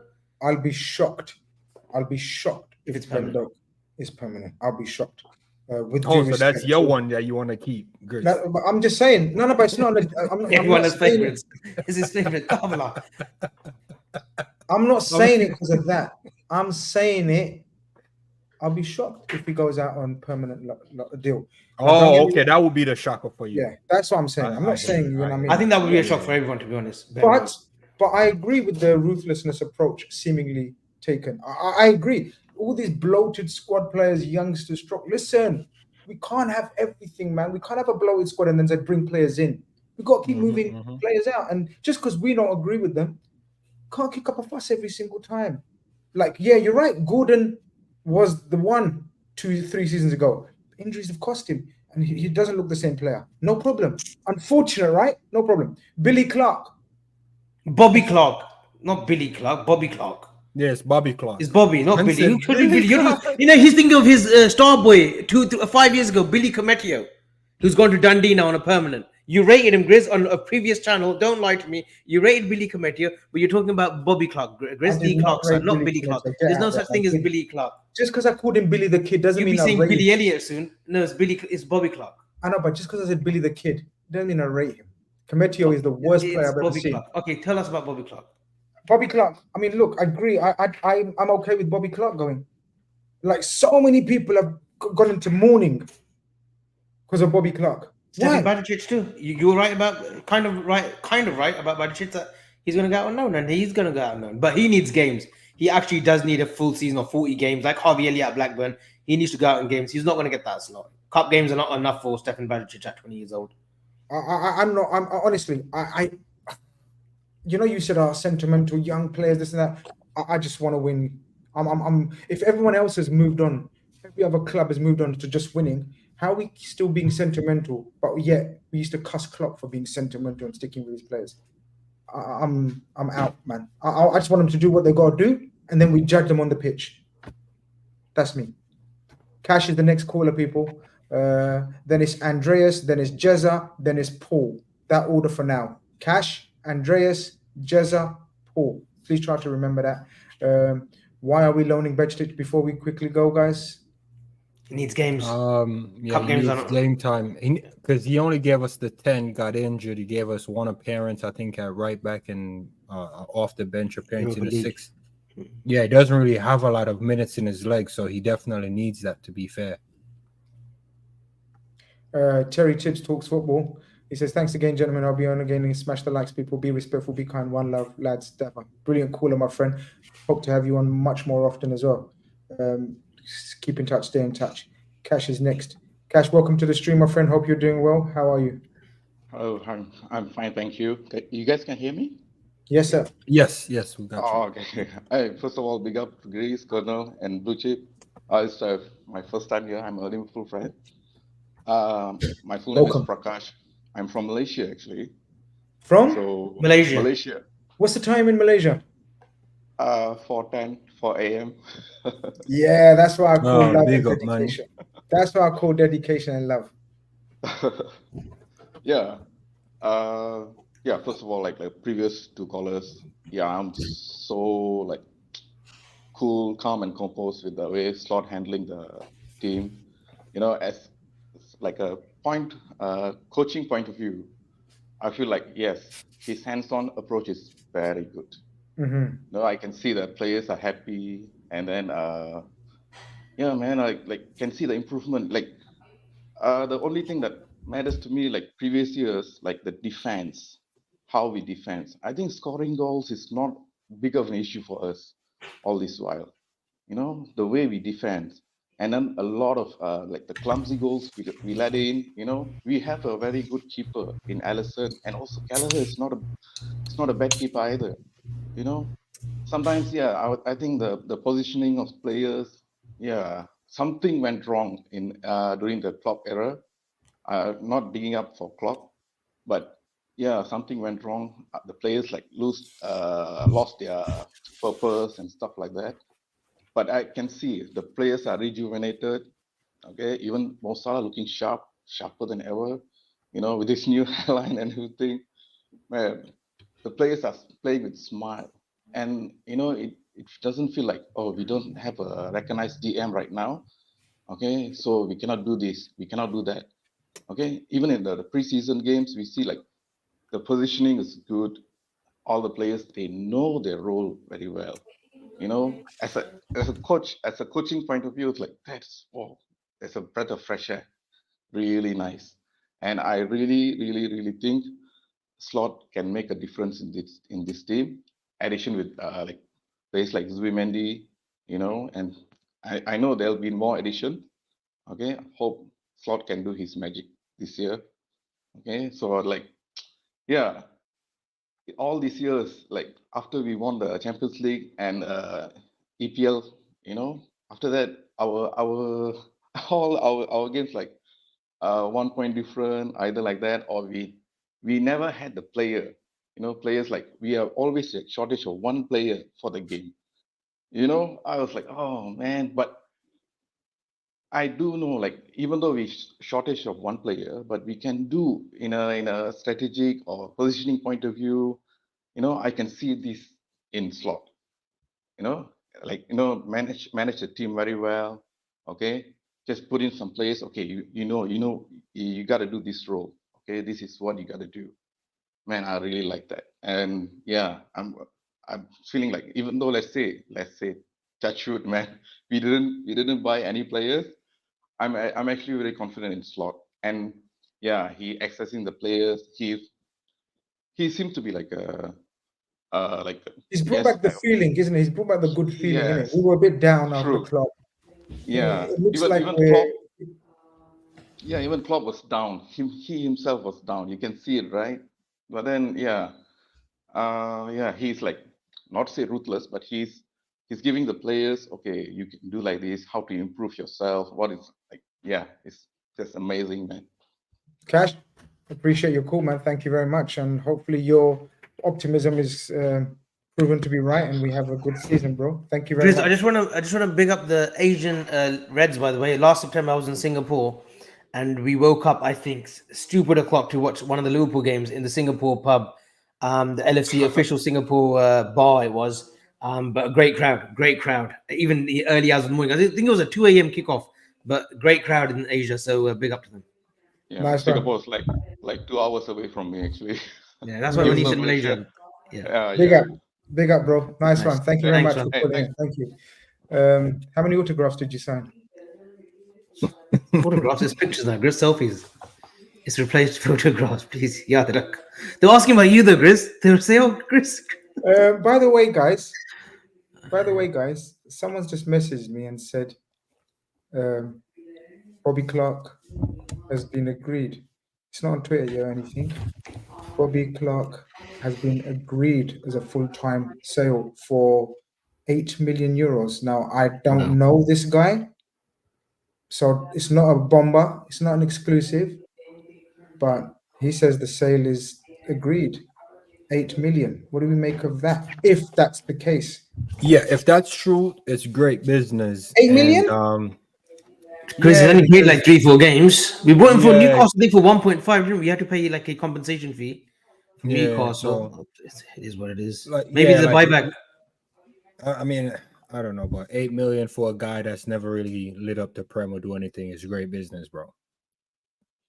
You know what? Big up though. He had a great little cameo in the League Cup final. He did bring some energy. No, but that's all he had. That's all he had though. And by the way, kid, come on, he's only 18. He's only 18. No. But I rate him, so I don't want you to think like I don't rate the guy. I'm talking from a business standpoint in the big picture. One cameo in a cup, and you going for 8 mil, bro. Still good money. Still profit. That's great business. People are saying the potential was more though, isn't it? Well, no. I rate. Only time will tell, Grizz. You can't sell potential. If he does a year and 2 years, which is a great institution, by the way, Salzburg, maybe Leipzig could be that next move. You know, that natural progression from Salzburg to Leipzig, like we've seen so many players do. But let's see what happens in a year or two with him, Salzburg. It'll be interesting under Pep Linders too. And a player that you like, Grizz. Maybe there's a little deal there, sweetener for Duarte. What's his name? Can't pronounce his name. The Duarte is the best, so I can do Duarte. Okay. Well, if that's the case, then I'll be over the moon. Why are you laughing? You like him a lot. Why? Why don't Zubimendi pronounce it properly then? Laughing at me. No, I don't know who you guys are talking about, but can someone please put his full name on the chat? Well, we don't need to replace Bobby Clark. I think we need another midfielder though, Colonel. No. Bobby Clark wasn't on the books like fifth or sixth choice. How many midfielders do you want to play in two roles? Essentially, no, but that's what I'm saying. So when he's saying we need another midfielder because Bobby Clark, we have 9 midfielders. We don't need to replace Bobby Clark. No, I'm not saying Bobby Clark. Bajcetic is gone. Morton possibly to be gone or retained. What's your thoughts on Tyler Morton? Okay, Chris, can you talk about Tyler Morton then? What's your thoughts on Tyler Morton? Is he going to be retained? What do you want me to talk about him? You know I rate him. What do you want me to say about him? No, but like, what do you think the club is doing? You know my take. This is that's the player. Lucas Gunnar Duarte. There you go. Yeah, Lucas Gunnar Duarte. Okay, my take on Morton is very possibly argumentative, and everyone's going to go mad. No, what do you think the club's going to do? Oh, we've heard about your Busquets shout about him, but yeah. No, I think I'd keep him over Endo. I personally wouldn't, but that's fine. That's your. I'd keep him over Endo. Tyler Busquets, that's what I'm talking about. But listen, Mr. Avion here, shut up, man. That's probably one of your burners. How many have you paid off? Because you do that. You're famous for this shit. No, I don't do burners. Come on, Grizz. You think I've got that kind of time to put my own little comments? Come on. I know you message people, say, yo, putting a nice comment in and retelling me. I know you do these ones. Friends and family alike. But we're recouping well again, aren't we? We're recouping. Yo, you know what I'm not hearing enough of, guys? Real quick. I'm not hearing people appreciating the state of the club, not business-wise, but as a fan that was born late 80s, I didn't start watching Liverpool in their glory days. So this is new territory for the baton to be passing at such a high level. Usually the baton is dropping mud, doo-doo, and another manager got to come and pick it up, and he ain't really the right guy to be picking it up. The giant went to sleep. Like, the club is being transitioned at a level I've never seen as a fan. You see what I'm trying to say? And I don't think people are really looking at that to see what that can be, bro. Okay. The best manager we had in 30 years was Klopp, and he left. And this is the next guy. There's a potential for it to be the same level that Klopp had it, or better. Could be worse, but obviously, how worse can it really be, bro? You know what I'm trying to say? So it's like, I'm not trying to play the old man and predict back then what it was like when Shankly and them man was handing it off, bro. But from where Klopp is handing this thing off to Slap, bro, Slap can only do right by this club. This club is in a much better position than Rodgers had it. Much better position that Dalglish had it. So I'm very excited, not because like the owners or management or stuff. It's just the whole state of the club, bro. I'm excited, bro. The amount of youngsters we have, we've never had this many youngsters either, bro.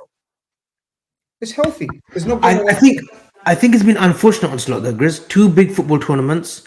Not so much about forget about the Paris Olympics. You've got the contract talks of Van Dijk, Salah, and Trent to organize. They'll be wanting to know what Slot's vision is and how his playing style is going forward. They wouldn't have watched that much of Feyenoord, I imagine.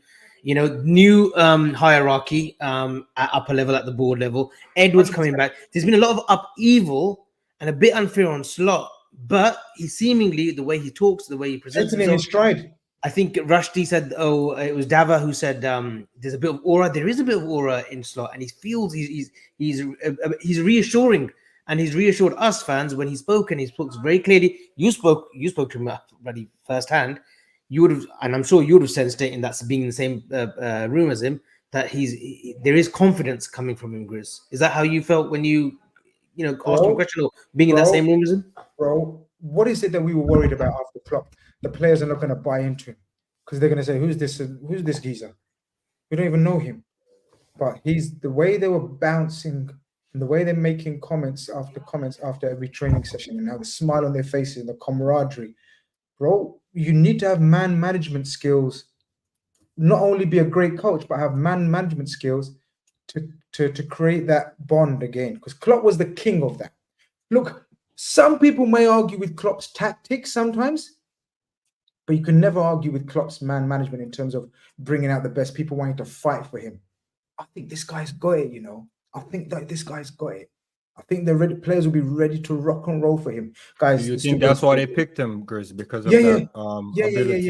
I truly believe that. Guys, very quickly, I'm going to run through the order of events. If you drop out the call, unfortunately, I've got no choice but to put you back to the bottom of the queue. So this is the order for now, people. And we're going to try to run quickly as possible through the callers. Andreas next, Jezza, Paul, Shane, Donna. That's the next 4 or 5, and then I can see about 4 or 5 others, and I'll tell the other 4 or 5 as well. So Andreas, Jezza, Paul, Shane, Donna. That's the next 4 or 5. Please try and make your points ASAP without rushing. You talk slowly as you want, but yeah, people in the chat, still 580 of you guys in here. Mad support, mad love. Come on, smash up the like button so we can get my channel's algorithms and wipe off the cobwebs of my channel, start getting it pumped up again. Come on, you already know what time it is. It's the Call In Khan show Saturday. Colonel's in the house. Blue Chip is in the house. What you don't want?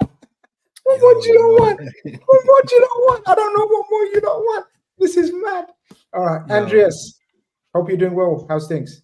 Hello, guys. How are you? We're good, bro. We're good. It's Very Saturday well, night where I am. It's Saturday morning where these guys are, or afternoon. Where is it? What is it where you are? I'm from Cyprus. What time is it in Cyprus, bro? It's 11:30 at night now. Okay. How are you? What do you want to talk about? I just want to say, first of all, I'm a very big fan of the show. I'm a bit shy, so it's my first time coming on. Thank you very much, guys, for having me. My brother, you don't need to be shy. The Colonel and the Chip are the best people to bring out the shyness out. I know. Thank you very much. I just want to start by saying that FSG have been getting a lot of stick over the years, but I think they have done a fantastic job this season. They have arguably brought the best people for the job. Arne Slot looks like the main coach that everyone was going after, and we got him in the club. I want to say especially a huge congratulations to Richard Hughes. He has been he has been put up with a fantastic task to renew the contracts of our three best players, Alisson, Van Dijk, and Arnold. And he seems like he's doing a very good job. And I think that's very important. I also want to say that in the beginning of the transfer window, I was looking at a partner for McAllister in the pivot, and I was thinking of Onana of Everton. I thought he was going to do a fantastic job there. But after the Zubimendi leagues and after watching Blue Chip, I think he has made me believe that he's the right person for the job. He looks like the perfect slot player. He's a controller. He's the guy who knows when to speed up things, when to slow up things. He's the person we need next to McAllister. And I just want to say one thing before I go, because I know there are a lot of people waiting to talk. I want one more player in this team, and that is Lukeba. I want him to be the player next to Van Dijk and Konate or Quansah. I think those five at the back, McAllister, Zubimendi, Lukeba, Van Dijk, and Konate can make amazing defensive things and can push us up the pitch, control the game, and help our forwards do their best work in the final third.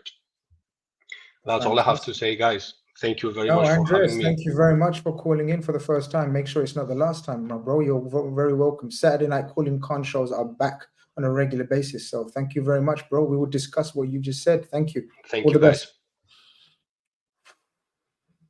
I couldn't argue with a lot of what you said, bro. I'm not gonna lie. I'd like you said it as well early on, Avi, about this centre back stroke left back. I think it makes more sense to buy someone who can play both positions, right? As opposed to a centre back and a left back. What do you think? You're on mute. It needs to be a hybrid, Grizz, but not many Lukeba, I don't think we can get Lukeba from Leipzig this summer. And then next summer you're looking at his. That's when you can activate. Yeah, they are. Dortmund, Frankfurt. No, they're not. Dortmund, Frankfurt, Bayern, and Leverkusen. They're not. So I don't think they are. But then next summer you're looking at his release clause, which is at 70 million euros. That's when it gets activated in 2025. Yeah, but that's just there. Release clauses don't mean that that's the price or that's what you have to target. That's just there. We can still negotiate. No one's going to pay 70 million for him right now. How much do you think he's worth? How much do you think he's worth? But profile-wise, how much do you think he's worth? Say again? How much do you think he's worth? Right now? Not the 150, 60. That's what I'm, yeah, but that's not 70, is it? What's another 10 million next summer? Honestly, what is another 10 million next summer? To you, what's 10 million? I think Lukeba is his ceiling is higher. I'm not a big fan of Hincapi. I think Hincapi can only play in a 3, and I don't think that's the way Slot plays out from the back. He doesn't play with 3. I'm a fan of Hincapi. He's good in a 3. He was good in a 3 for Leverkusen. In a 2, I can't see him playing in a 2. Unless he goes completely left back, but he's not a conventional left back either. He's not one to bomb forward and back. But Lukeba's the one. I think everyone would agree Lukeba would be the ideal choice. Colonel, you're intrigued, innit, how he's going to play the fullbacks. You've been talking about this for weeks. Actually, I don't care how he's going to play the fullbacks because we already have the fullbacks and the fan base is 75 keep, 25 sell as far as Robbo is concerned. We've seen a lot of minutes from Simicast's legs. I don't know if it's the seller. What's your view on Simicast? You know, I actually feel like he never got a fair shake. I think we're going to keep him and Robbo and kind of just make the assessment from there. Because here's the thing. The squad is a decent size, not a decent quality. So all he needs to do is figure out who's not of the quality and then just replace those. If we're going to make business in January, there has to be priority positions. The way I see Sepp playing, Quansah playing, Konate still here, and VVD still here, a left-footed centre-back, that's more of a dream. Like, what don't Liverpool have? Oh, we don't have a left-footed centre-back. It's not something we need. It's not. We don't need to get a centre-back that can cover left-back. If we're going to get left-back, let's just get a left-back. And because we already have 2 left-back, we're not going to get a left-back. And because we have 4 centre-back, it's really tough to go and get a centre-back because we don't need a 5th choice centre-back. I'm just breaking. I'm not telling you like what my preference is. I'm just breaking down the team because I don't feel like a lot of people is really breaking down the team. They're just throwing names out there. Names, positions. We want this. We want that. Yeah, you have to. So for context, I rate Nkape. I rate Ignacio.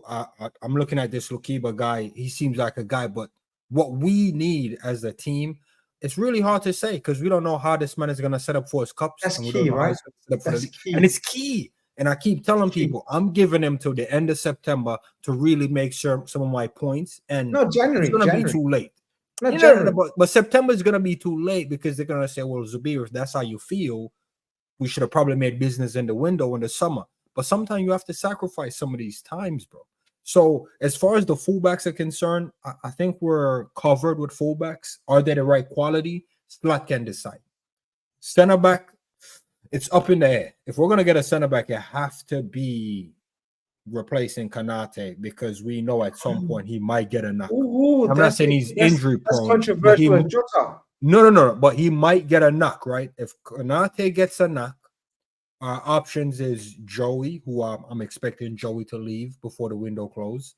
And if Kanate gets a hit, it's just Kwanzaa. After Kwanzaa is going to be Sepp. So the only reason I would go and get a center back is if I'm getting a guaranteed guy, robust guy in there that can shore up things. VVD can hold it down for another 2 years. You can't. So unless you're telling me about replacing VVD, what are we really talking about center backs for? I am. I'm going there. Grizz, I'm going there. You know what? Let's get the I'm going callers there. in because He gets 2 years if his playing time is managed, and I think Slot and the coaches will manage Van Dijk's playing time very, very well. In terms of they will give him a break in the league as well now. Like maybe drop him for the lesser games where he thinks Konate and Gomez is fine, or Konate and Kwanzaa are easily fine, or Kwanzaa, Gomez, who I don't think will play center back, but Gomez or Kwanzaa will be fine. I think they will manage Van Dijk really well. If they do that, then 2 years is fine. Okay, let's see. I hope I'm wrong, I mean, but I think we need to start looking for. No, there should be a succession plan already of who that man is. That might be Kwanzaa, and then you accompany another. No, Kwanzaa, Kwanzaa's 30. Yeah, another one of your shots, to be honest with you. Who, me? No one of your shots. You didn't think he's going to be so Colonel shot. You didn't think he's going to make it as good as he is because you said that to me. So don't give me that look. I'll block. I've been talking about Kwanzaa since 2022. I'm right with the chips, man. Who's actually this guy? Colonel, he played for the under-18s England team, and then I realized he was one of us, and I said, "This boy is moving like Rio Ferdinand." You said to boys me, moving like Rio. Grizz, you've seen my tweets. Don't go there. Don't. You said to me you didn't think he's going to be this good, though. Everyone on Twitter knows that I've rated Kwanzaa. No, you know why? Because there's another boy who actually played his first game today after being a year out. Lee Jonas. He's gone to Monaco for the under-21s Liverpool team. Okay, let's remember that name, Colonel. Lee Jonas. But Kwanzaa, I've always rated. Okay, look out for Lee Jonas, people. Let's behave ourselves. Let's behave ourselves. Okay, studio's full again. Madness, mad support tonight. We already know.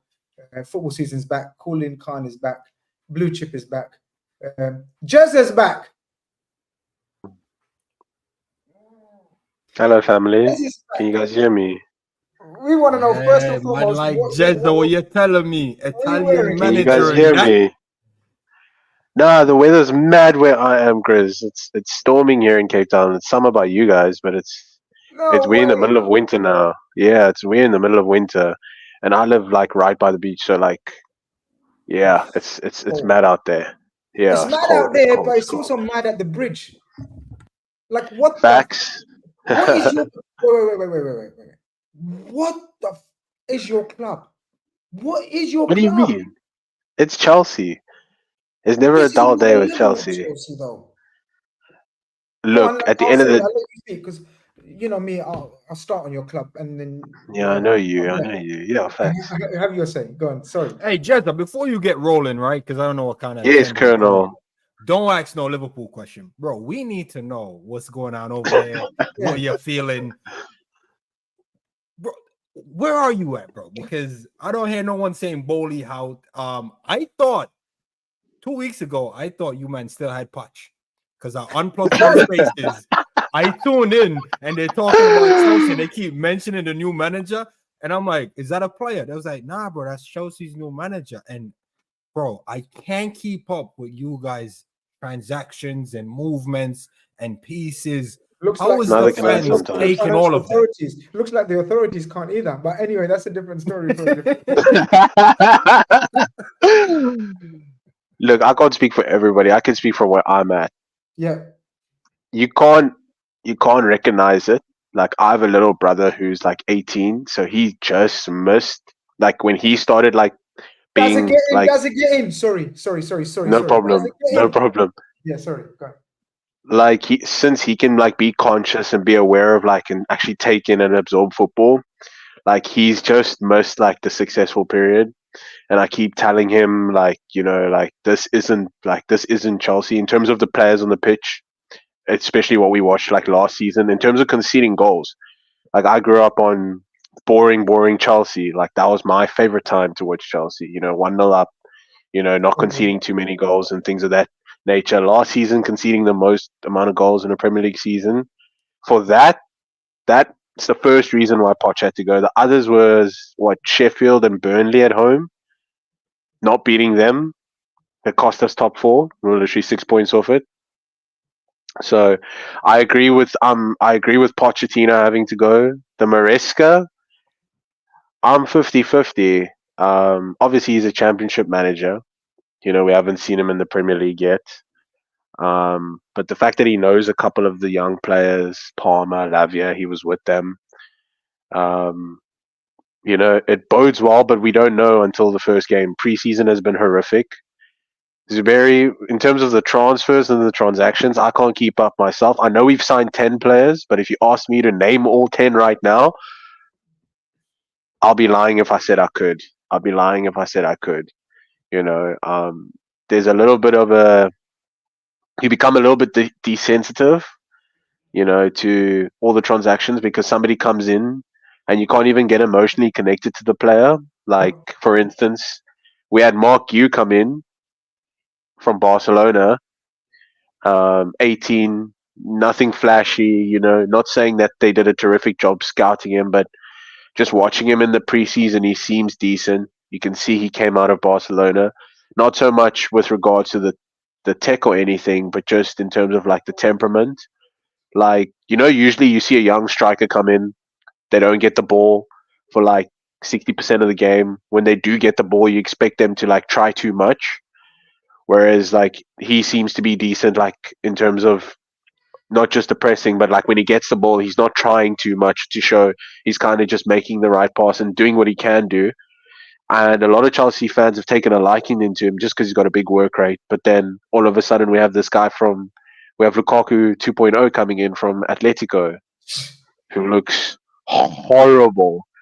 He looks horrible. And what done it for me was the fact that we facilitated Atletico Madrid buying Alvarez. Whereas if we had Abramovich there, he would have just bought Alvarez. You know? But do I recognize my club? No. Do I still love them? Are they still going to be in charge of my mood for the following week, come next week? Yes.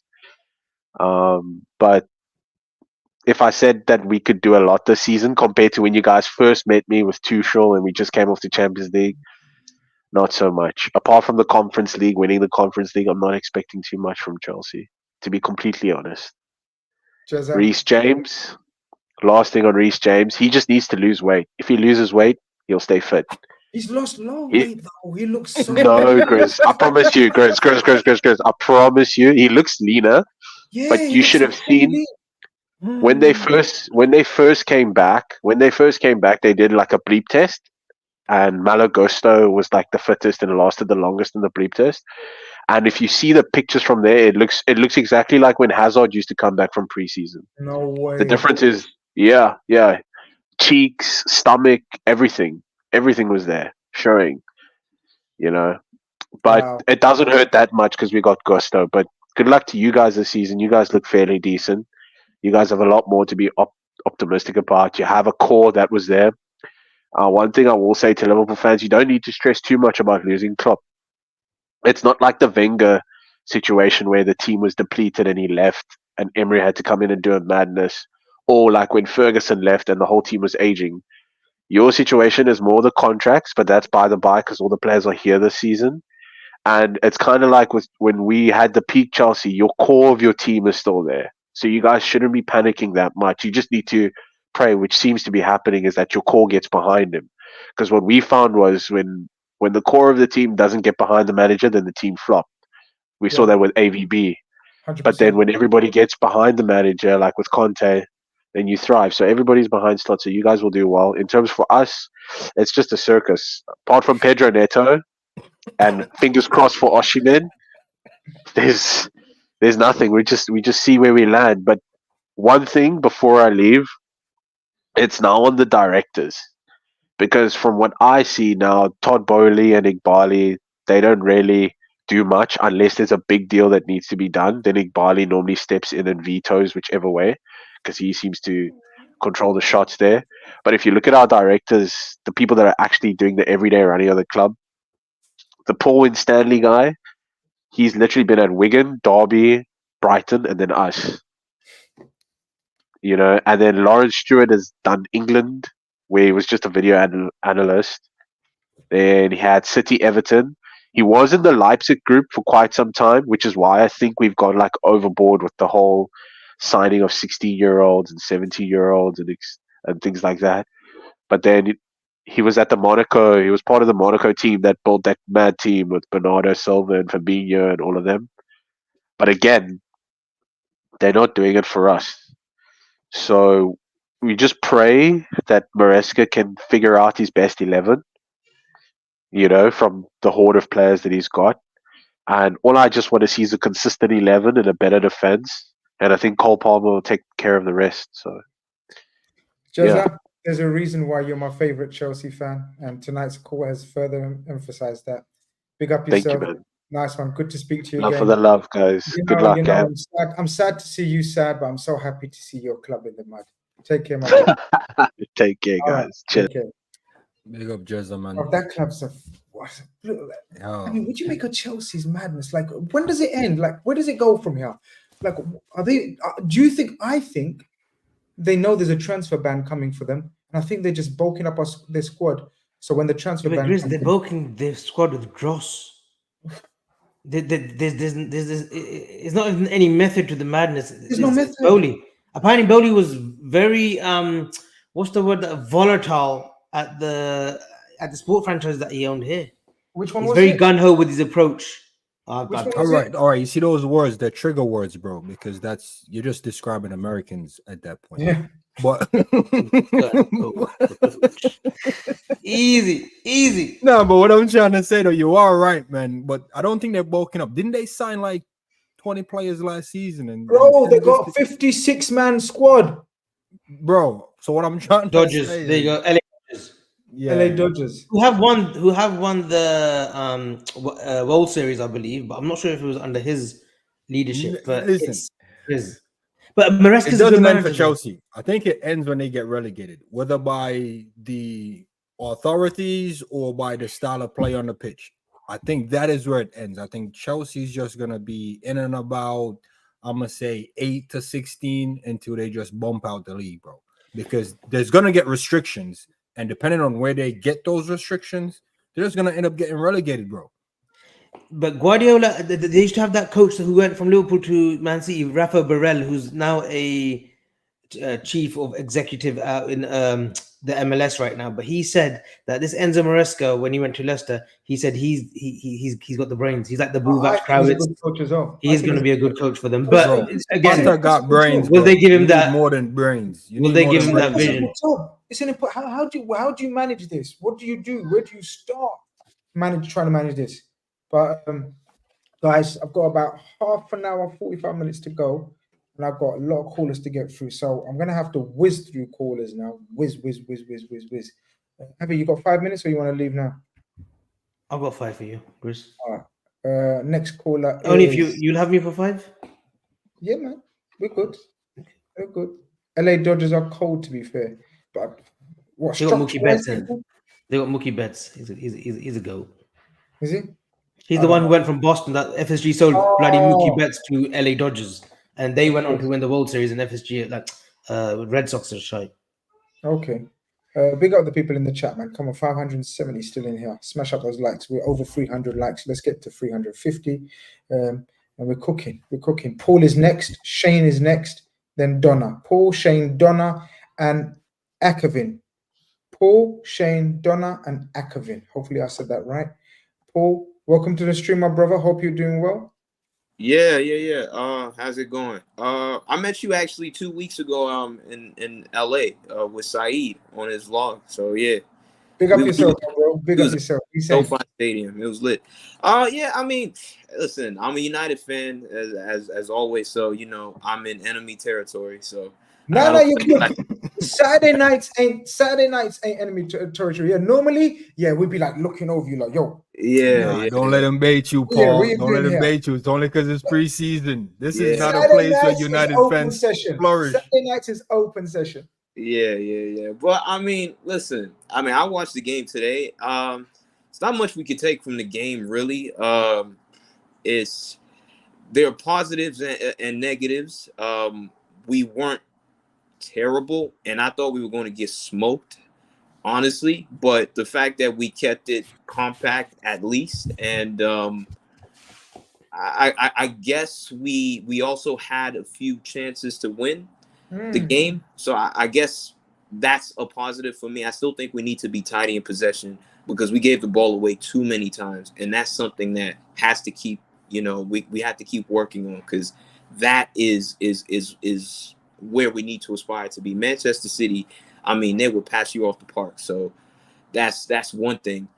In terms of our signings, DeLit, I didn't really want DeLit originally, but I mean, we signed him now, so I feel like, you know, we give it a go. He's not a terrible player. Mazrouri, he's not really a terrible player. He's injury prone, so I got my concerns with that. Zergzi, I like his profile. And Lenny Euro, we have to see what happens. But this season is a weird one because 24 hours ago, I thought we were going to finish 8th because we couldn't move out players. No one wanted to leave. It was just getting stale and stagnant. So I was like, wow, this could be a terrible season. Now we signed these 2 players. I don't think we're going to get top 4 like that, but I do feel we could just be there or thereabouts. You guys were talking about Chelsea. I do think Chelsea are fine, in my opinion. Long term, they might be messed up, but I think they're fine. I think they have a good core to work with, and I think their defense is what messes them up. So I think we'll be around like 5th or 6th, really. 5th or 6th. Paul, before you go, I got a question real quick. Mason Mount, a player I rate, and I said to every United fan, Kev, if you're still in the building, chime in. I think this season you guys are gonna destroy Mason Mount. What are you saying? He's already been destroyed. What do you mean? Nah, there's some people holding on to hope. Want to see where the United fans are at because they're gonna kill Mason Mount career this season. He has no place in the team. I don't know where he gets in. I really, if you do a Manchester United starting 11 right now, where does he actually fit in? Like, there's no way. I like him, you know. I rate him, bro. They killing him. What's going wrong? Well, United injuries, rhythm, momentum. He hasn't had it last season. I think Paul, just coming on DeLit, I think he's awful. He's an awful defender for the Premier League. He's not press resistant. He's really bad under pressure. He's not quick enough. You can't play the high line with him. You've got Maguire. I think it's going to be disastrous for him. And listen, he's a player that had so much talent at Ajax, went to Juventus, didn't work out. He's gone to Bayern again. He's had 3 big clubs. He's not done it. What makes you think that United are going to be any different? And that's my worry. And for me, what I said with DeLit, this is his final chance because you've been to Juve, you've been to Bayern, and now this is Manchester United. Next, we're talking about Al Hilal or Al Shabab. Like, really, like this is your final opportunity. Or you go back to Feyenoord or go ahead Eagles in the Netherlands. Like, this is your final chance. Again, when he was coming through at Ajax, I thought young leader in a fantastic young team, the world at his feet. If you're saying Mason Mount was injuries, what was DeLit? Well, to be fair, DeLit's injuries are not really as bad because that's what I mean. I looked up, they said he's only been injured like 25 times in like 3 years, or he's been out for like 25 days, sorry, in like 3 years. And that's like less than like Victor Lindelof, and it's been like the same as Harry Maguire. He's been available just like Harry Maguire in the last 3 years. So his injury record is not as bad, but again, I don't know what to expect from De Ligt. But we have Liniero hopefully coming back. We'll see what happens with that. We're also looking at this guy from Atletico Madrid, Hermoso, free transfer. So listen, we'll see what happens. But this season it's a hard one to predict with United. I think we're still going to ask for a prediction. Mazrouri's a good signing. The Grizz just coming on that. That's an astute signing. Mazrouri, I like him on the right. Yeah. I think he's just injury prone. That's my problem. He's just injury prone, but I think it's a decent signing for the price we paid to as well. So 15 million euros, yeah. Exactly. It's a decent signing. So I think with us, if we're lucky this season, we probably somehow scum back third place. If we're not, it could be third. We could. This is just if we're lucky. If we're lucky. If things go into our favor. But I don't think we get third. But if we're lucky, we get third. I realistically think we get like 5th or 6th. Yeah. I've got a bet that Ten Hag is gone by Christmas as well. I think he's gone by Christmas too. I think he's gone in October, not Christmas. Christmas is you're giving him grace. You're giving him grace. I think he's going in October. This guy. Listen, I've wanted this guy out. It's approaching 1 year since my Ten Hag out anniversary. I've wanted this guy out since last year. He just, for me, makes a lot of strange decisions. Again, today, he took off Diallo, who was actually having a good game. Yeah. Nacho, who, to be fair, scored, but it's like you're messing up the flow of the game. Like, leave the players on who are actually having a good game. Like, I don't know. He's some weird. Diallo. Paul, thank you very much for calling in, my bro. It's been No problem, man. Wonderful chatting to you. Big up yourself. Yeah. Yo, come by enemy territory when the season starts as well, man. We need. I hope you guys show me some love as well. Come on, man. I mean, we played about 2 or 3 weeks, so we'll see what happens. Yeah, we'll give you 30 seconds to run out the war zone. If you make it, you make it. If not, we'll see. All right, bro. Respect. Yeah. Big up, man. Achabai. All right, Blue Yo, Chip. big up, Avi, man. Got a bit of brunch ready for me, so I'm gonna go and eat. What's for brunch? Aloo protia. You know how you had protia today in the morning at 5 a.m. I'm having them at 1 p.m. now. They like potato stuffed chapatis, Colonel. So I'm gonna have a bit of roti right now. Okay. I'm feeling that, man. Good. But don't eat too much, because then you're gonna have to go for 2 walks instead of 1. Yeah, I'll give you a ring later. Brilliant, Colonel. Always a pleasure. And then we'll do this again next week, hopefully, Grizz. Just let me know where you need me, if you need me. We've been promoted again. I think your trial went okay. Wait, you said, man, pre-season performance wasn't too bad, yeah? Hopefully, we'll be celebrating in a first official signing as well. The next time we're back together. But nice one, Grizz. I'll catch up with you later in a bit. Grizz, nice one. You sent the bat signal. Man showed up. Let's bring in replace one co-host with another co-host, and it's the Dazza. Dazza's in the building. Dazza, where you been? Have you missed us as much as we've missed you? Yeah, I've definitely missed you, guys. It's been a crazy last few months, especially in my life. I just want to get this out there because I have to say it. My dad, mother were here in May, and unfortunately my dad passed away 5 days after he left here. I just wanted to put that out to the world because my dad was a great person. He gave me football and he gave me life.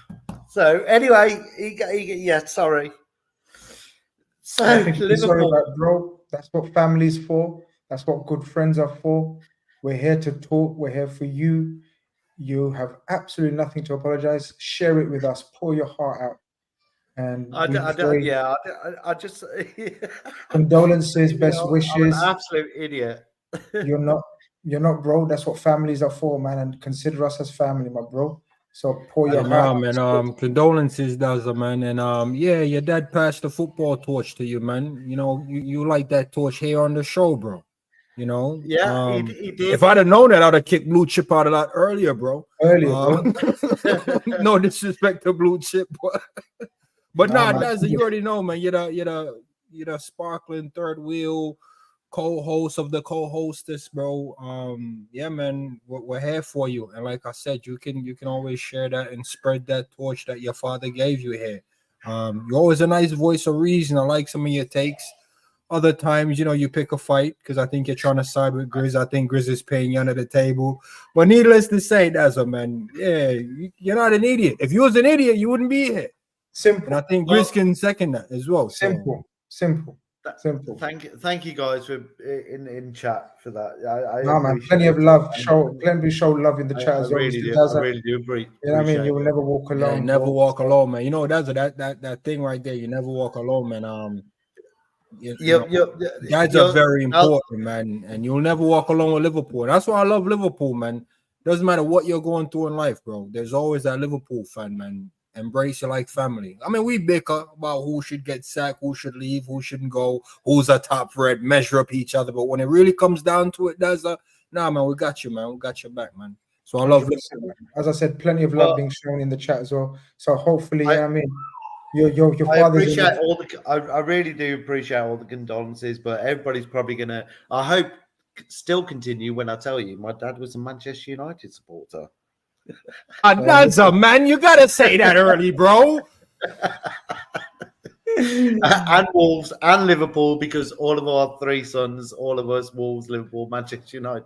But right, I was at the game last week. Grizz, you weren't there. I spoke to Steve Hall. He said you were home. I said, "Where's Grizz?" He said he was homesick. He was like he's ready to go home. After the Arsenal game, I got homesick, bro. I'm not gonna lie. I wanted to go home ASAP. Yeah, I thought you said you missed a good game. You missed a good game, and then Mark Kennedy, I ended up chilling out with him for the rest of the night. Singing. Lovely, nice. It was a great night. So, right, Carvalho's gone. Right, is he gone? Grizz, what do you reckon about that? Have we gone through that already? Yeah. We could touch upon it. Let's bring in Shane as well, who's been waiting patiently. We can discuss that. And then, guys, they got Donna, Akavin, Joe, Maddie Mad is the next order, and Aaron. That's the order for now. I've got about half an hour left. I'm going to try to get through as many as I can. All right, Donna, Akavin, Joe, Maddie Mad, Aaron. That's the final order. I don't think I'll be able to take any more in tonight, guys. It's been fantastic. It's been non-stop. It's been hectic. Let's add in Shane as well. Shane, welcome. What are you saying? How you doing? What's up, guys? How you doing? Doing good, man. How you been, Shane? Dazza wants to bring up the Carvalho chat. Is there anything that you want to bring up, and then we can have a little chat before we keep it moving and rolling? First off, condolences, Dazza. It's tough, man. You look like you're doing well, so that's good. Positivity, optimism, right? So 100%. I don't know Carvalho, man. I think it's a good signing or a good selling. I think he was never going to get in the team, so I'm happy with it. Seems like a lot of Liverpool fans are not, though. Everyone's kind of freaking out a little bit about all of Klopp's kids going away, but this is the future.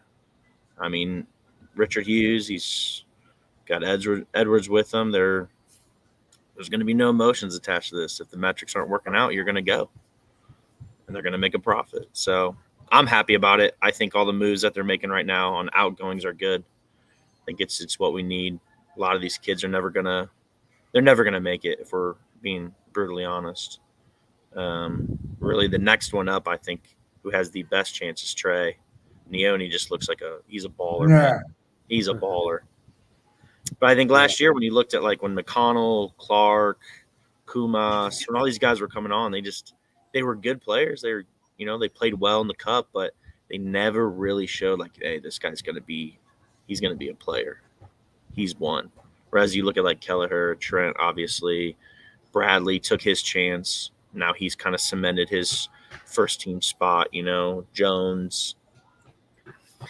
all these players, man, they took their chances and they're in the team, but we also can't have. Everyone loves the romanticism of the kids from the academy coming up and starting, and it's not possible. I think we're probably at our limit right now. I kind of agree. I love Carvalho as a player. I really do. I wish him well. But I think you're right.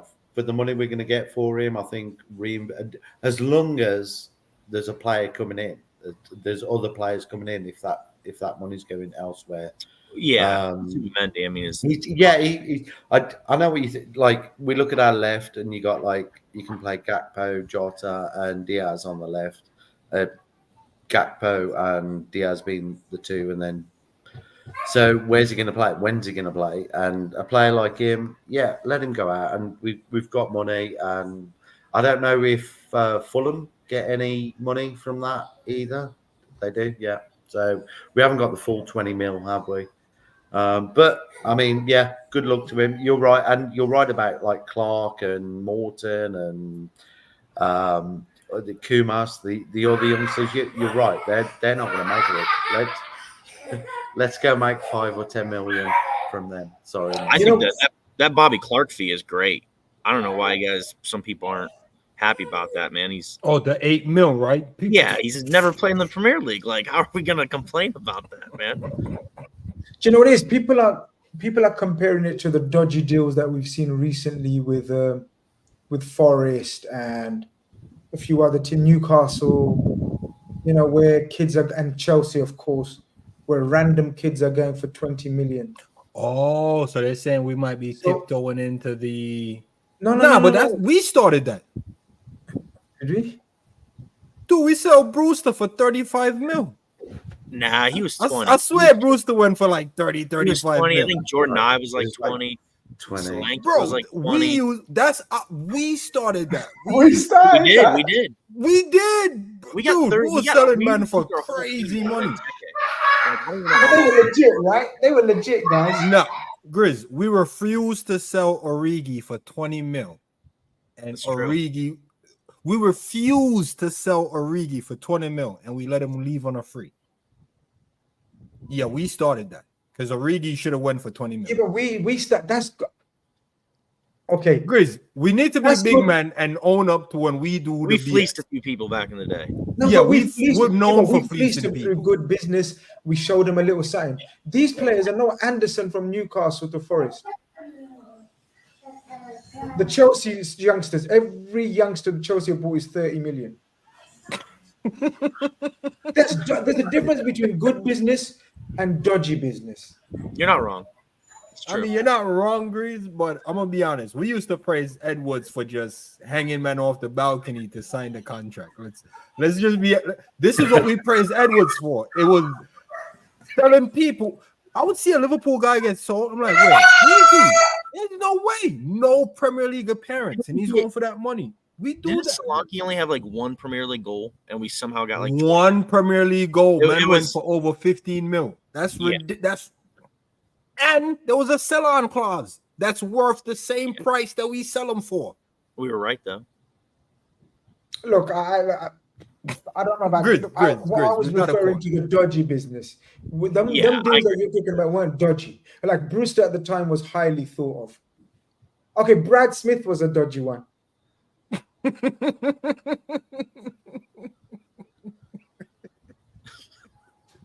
I mean, it's but look, the Carvalho one, is, I don't think it's Bobby. No, I think that's dead on good business. I think I agree. I think it's a fair fee too. I mean, I know people are comparing it to Smith Rowe, but Smith Rowe's got. I looked it up. He's got more Premier League games than Harvey Elliott. Yeah. He's played over 100 games. Yeah, Smith Rowe's. I mean, that's a good fee, and I think he'll do well at Fulham. What do you think about this? In terms of we need to replace them? No, because a lot of people are saying we need to replace a whole new them. crop of kids. Whole new crop of kids will come in. That's what I'd rather replace them with actual squad players and first teamers. We're bloated right now. I mean, 9 midfielders, 9 first team midfielders if you're counting Morton, which I think he'll go. I mean, our front three, we have 5 that can rotate in and out of there, right? 6 maybe. But I still would like to bring in Gordon and not have to get rid of any of them, personally, because Mo's gone after this season. I just think he is. I don't see him signing. Mo. Who's it? Mo. Oh, Mo. I just succession plan now and get one more in. But I think we definitely need a center back, maybe 2, depending on what they do with Van den Berg. And I mean, Gomez, there's rumors of him going to Villa right now if whoever their Brazilian center back is goes somewhere. Diego Carlos. Yeah. Which I watched them in preseason, man. They looked rubbish. Do we want to keep with Joe Gomez? I don't think he's going now, to be honest with you, Shane. I think Gomez is staying. Yeah, I think he'll be third and utility because he still provides That's some plenty of games though, options. still. Yeah. There's plenty of games for him because we can go with like a back 5 depending on the temperature of the game, and he can come in and be that back 5 that we may need and coverage to like maybe like a back 3 center back. Gomez can definitely facilitate that. And here's a hot take. I don't know if you guys would agree, Shane. People are looking for a left-footed center back. Gomez dropping in to facilitate a back 3 is better than any center back option you're gonna put in there. Because they'll have to get acclimatized, and Gomez is already there and part of the system. Still think we need to bring someone in though, like whether Gomez stays. I mean, I think he will stay because it's too late in the window. Van den Berg's the one that'll go, but I guess I could see what you're saying. But I'm a little nervous about Konate, quite honestly. Injury record and the way it looks like Slot wants to play. We all know Konate's not great on the ball, man. He's not, and I think that could be a problem. Does Konate? I mean, he's a lot better, but does Konate remind you of Sissoko in any way? Sako, yeah, Sako in any way. He's not as.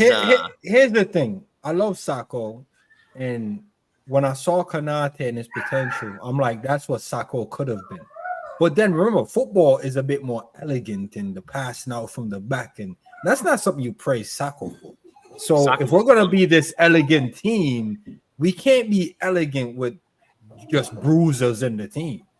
And that's where I feel like Kwanzaa will shine, because Kwanzaa is a bit elegant with the ball, very calm.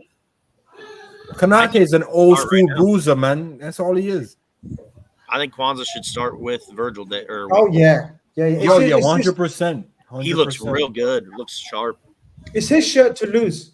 I would agree. Yeah.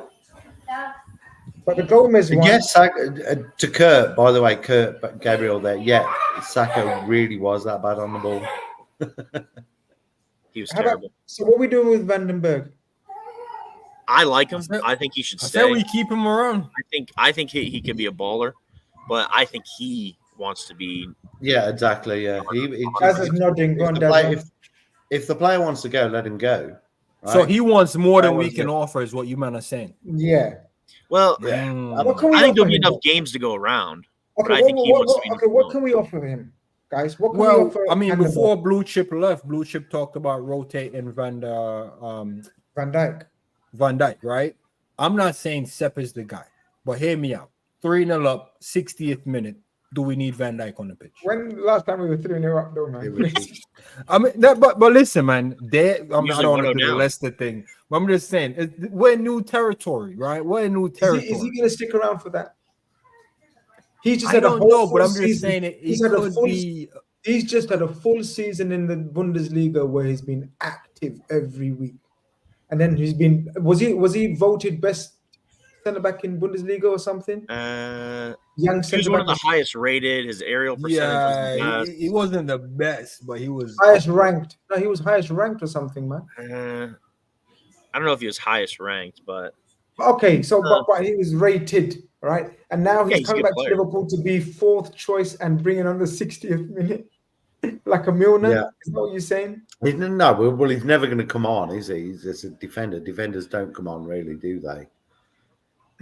What can we offer him, guys? I think he could get 30 to 40 games if we progress deep enough in all the tournaments. 30 to 40 games? I mean, think about it. The Champions League setup now is wicked. They're adding to Oh, the okay, no, Yeah, Shane. he's not going Set up is to different. race. Yeah, He's no, I'm not not gonna saying, race I'm not the saying they're going field. to play in the Champions League, but what I'm saying is there's going to be fixture congestion up the ass, and someone has to fill that. I think he's a good player. He's a very good player. I think he would do well in a lot of teams. It's just like we said before. Is he willing to be backup? And if he's willing to be backup, great. But he's not even backup, guys. We're saying Konate is backup right now to Kwanzaa. He's backup to Virgil Konate, who's starts. also a backup. Yeah, but there will be games like the first game of the season. Would you like? Would you? Again, seems like Ipswich and like Palace and whatnot. Would it be bad if Seth was in our back lineup?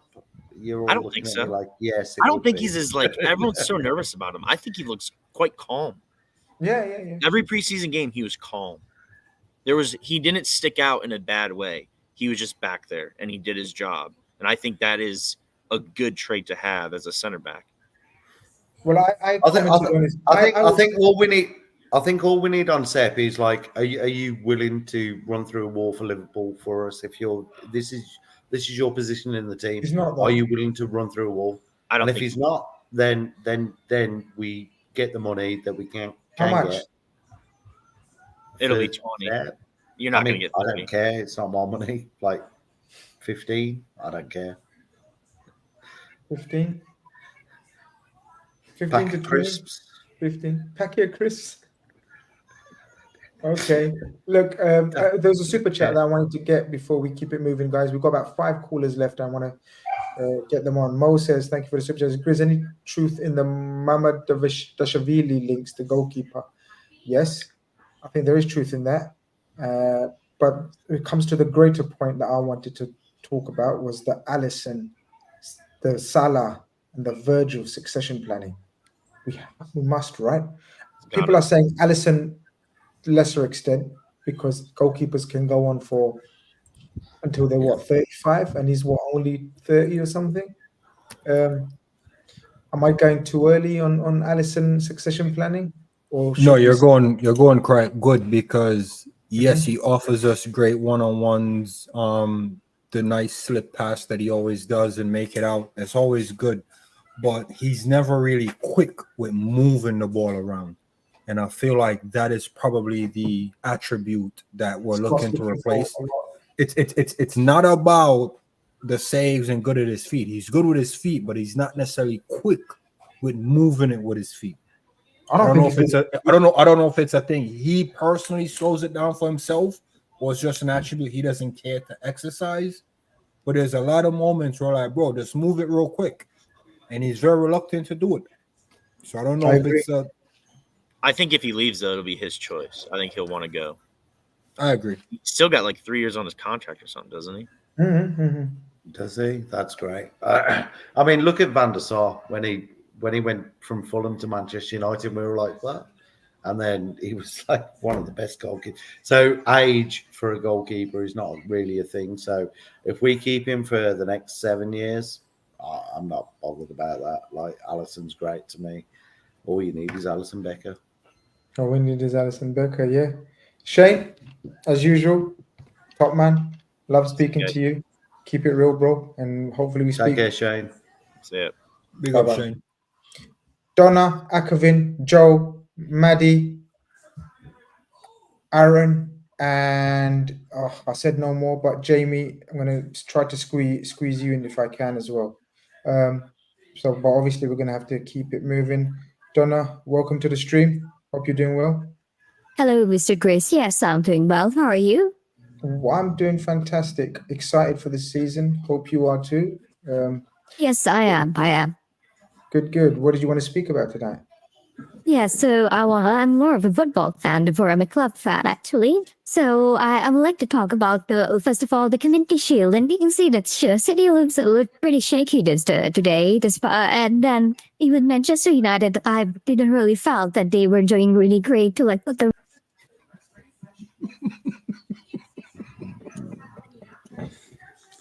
Yeah.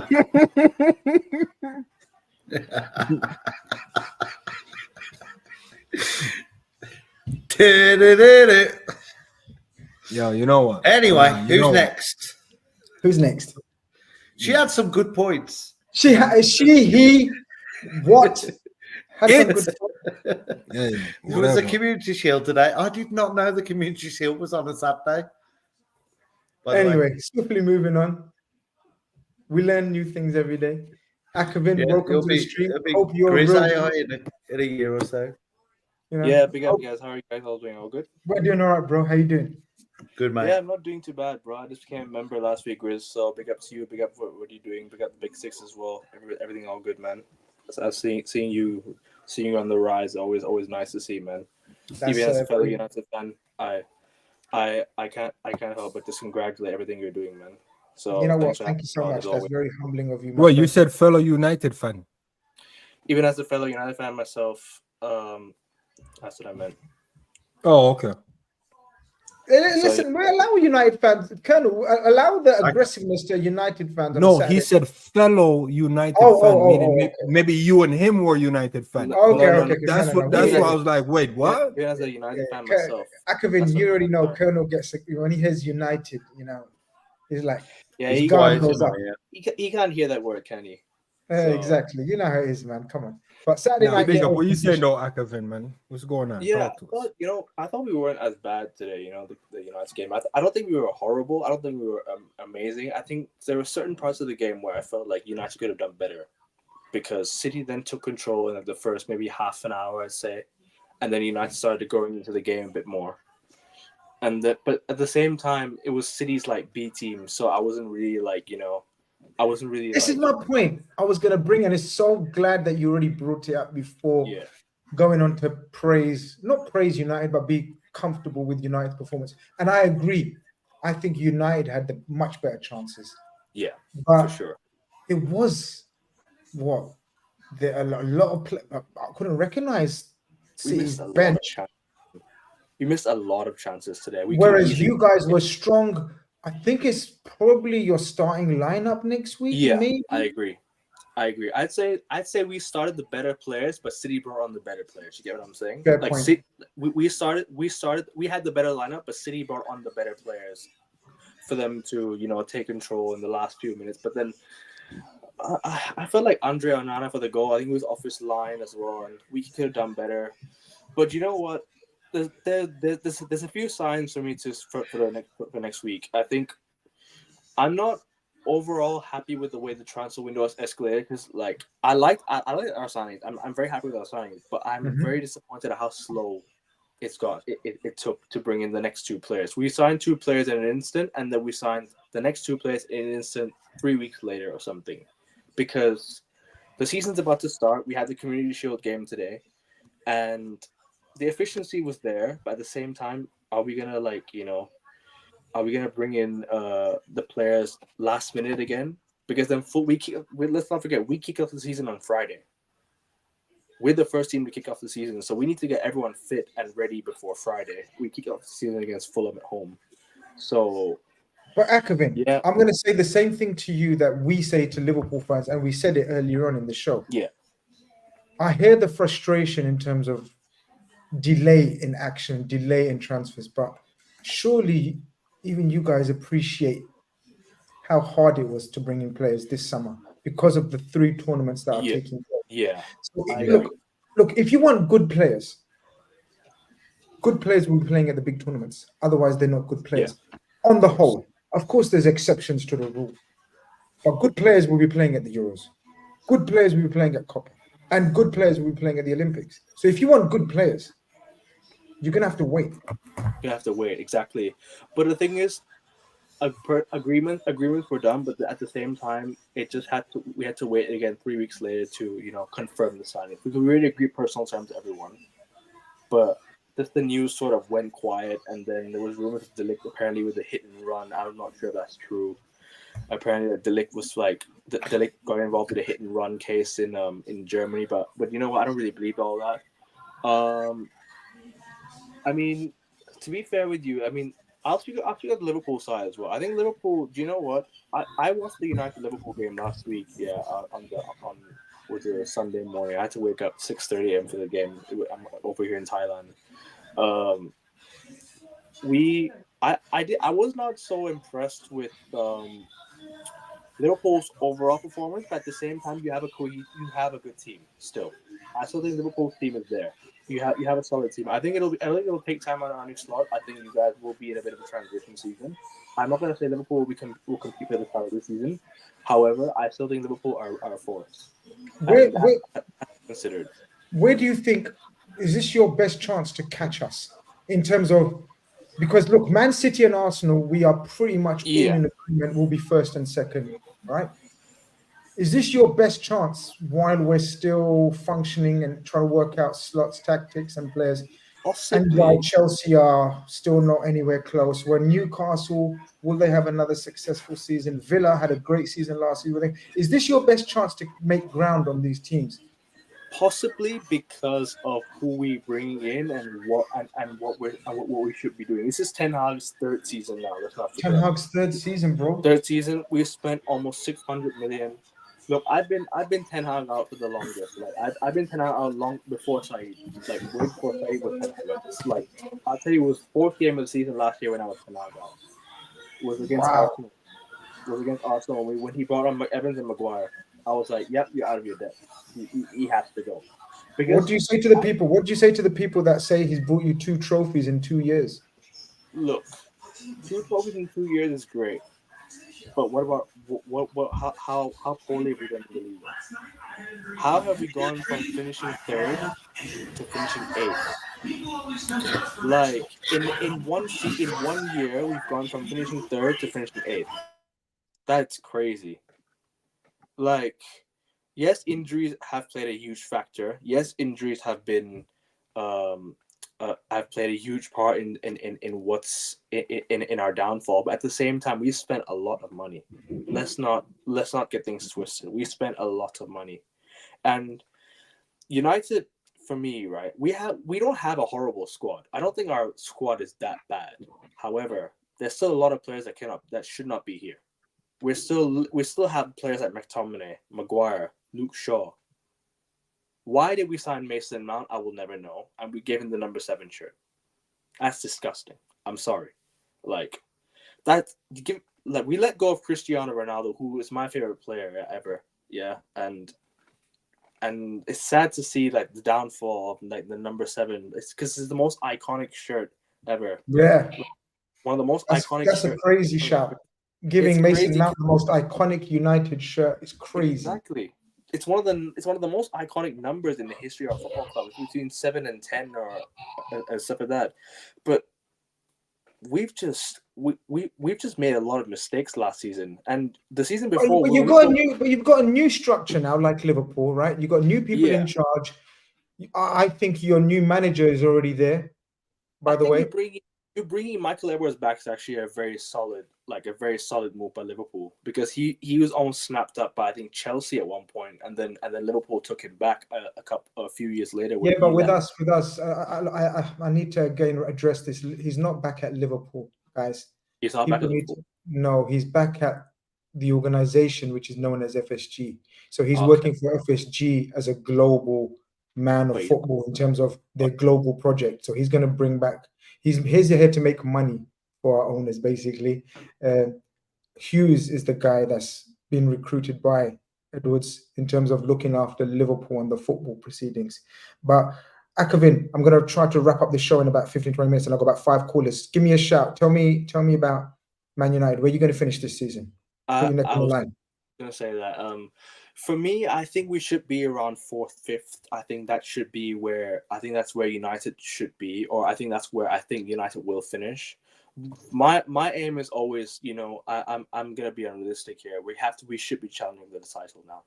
This is a year where we spent almost 600 million. Like, this is Ten Hag's 3rd season. I'm gonna say this again. Yeah.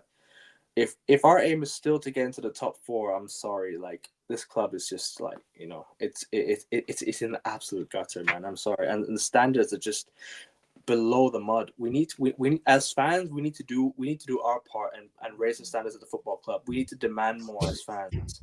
not just the club, not just the club needs to say things and the fan needs to get on side with it. The fans need to demand more themselves. What they want as a fan base, because not any of us are listening, right?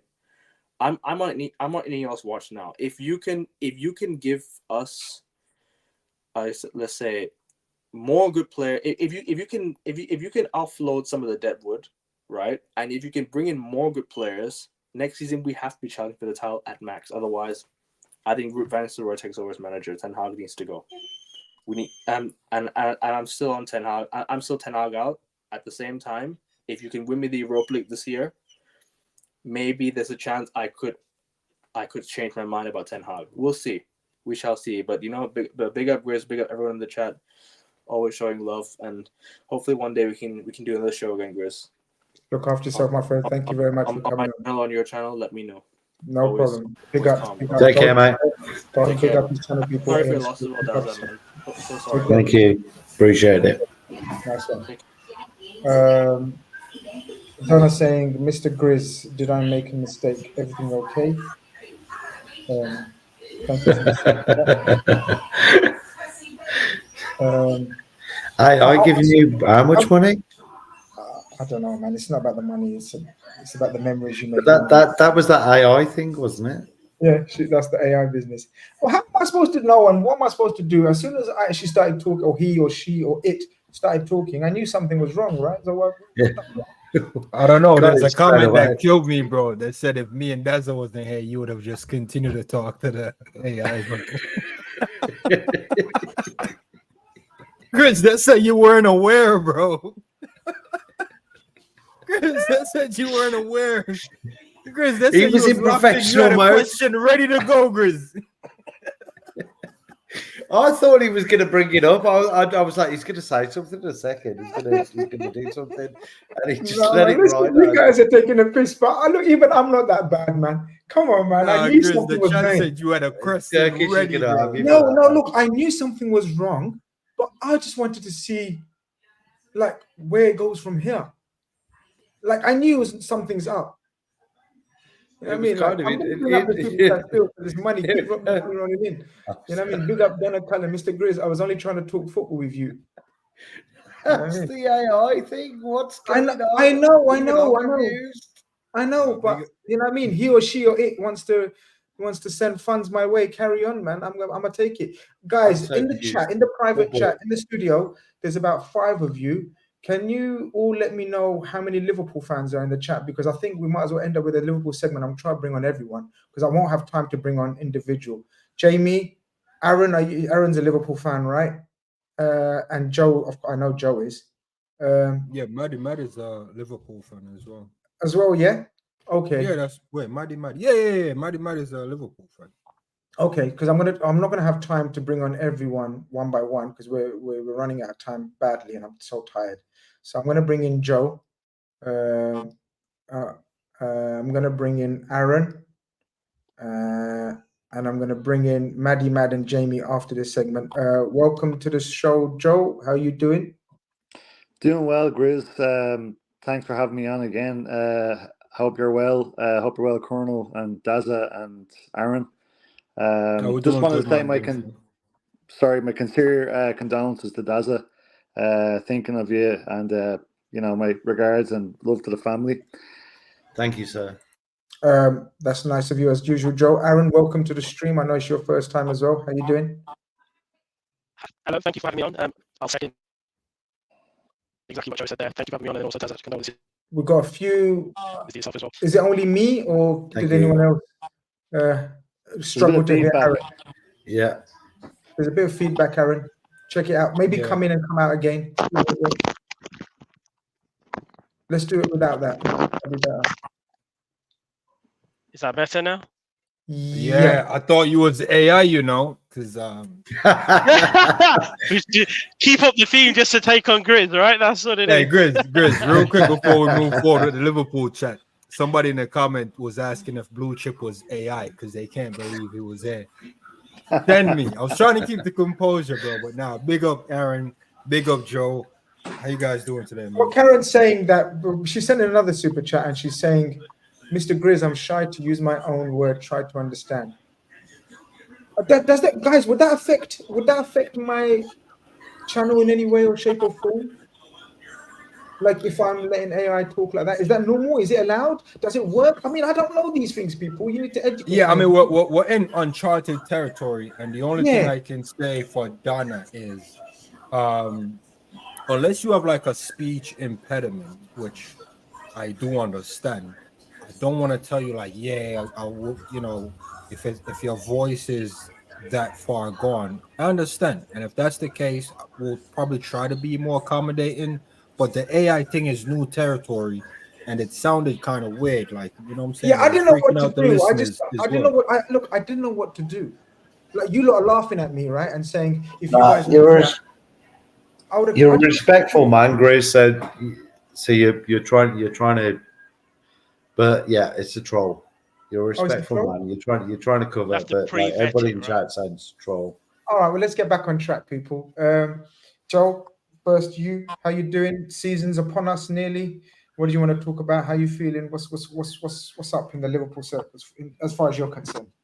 Yeah, no, doing well. I think I'm probably in the camp on the Zubimendi situation that I would have preferred if the club had have leaked information to the likes of Joyce, Ornstein, when they pretty much had it wrapped up, rather than it getting leaked earlier in the week and we have to deal with all this, you know, stuff apparently where he's conflicted with his club and stuff, which I totally get all those things, but I just think that, especially if this deal is to go south, it's not the best look in my opinion. That's where I'm kind of at the moment. But like overall, I'm positive so far with Slot going into the season, and you know, I find it interesting, to be honest. I know we're talking Liverpool now, but when you hear some of the previous callers, like Jezza, the Chelsea fan, it's really interesting for me, like perspective that we as fans have of our clubs, in the sense that I think for me, when you start supporting a club as a kid or whatever, your earliest memory of the club maybe affects more of what you believe the club should be. Yeah. And for me, when I hear Chelsea fans that look like they're older than 20 say this is not the Chelsea way, for me the Chelsea way is, you know, before 2003, when they're basically a mid-table club. So I know it sounds banter or whatever on Chelsea, but to me, when I hear Chelsea fans are anywhere over the age of 30 and they're saying this is what the Chelsea way, come on, man. I mean, the facts say non-Abramovich Chelsea ain't doing much, you know, so that's what I would just like to say about Chelsea. Oh, that's interesting. You know, I never looked at it that way. Big up Riley for that, man. That's big. No, he's right. It's a valid No, point. he's 100% right. But I only know Abramovich Chelsea. Yeah. So to his point, there was a Chelsea before that. Just like some fans will know a Liverpool before Klopp, and some will only know a Liverpool with Klopp. I think so we all it's know very Rodgers and interesting. Liverpool, don't we? Yeah. Aaron, where you at in terms of where you at? What do you want to talk about? How you first time we're speaking to you? So talk to us, my bro. Yeah, thank you. To be honest, I'm excited about the season. Okay. I was talking to a few of my friends who quite a few of us are Liverpool fans as well, which is quite fortunate. So we get to go to games together and so forth.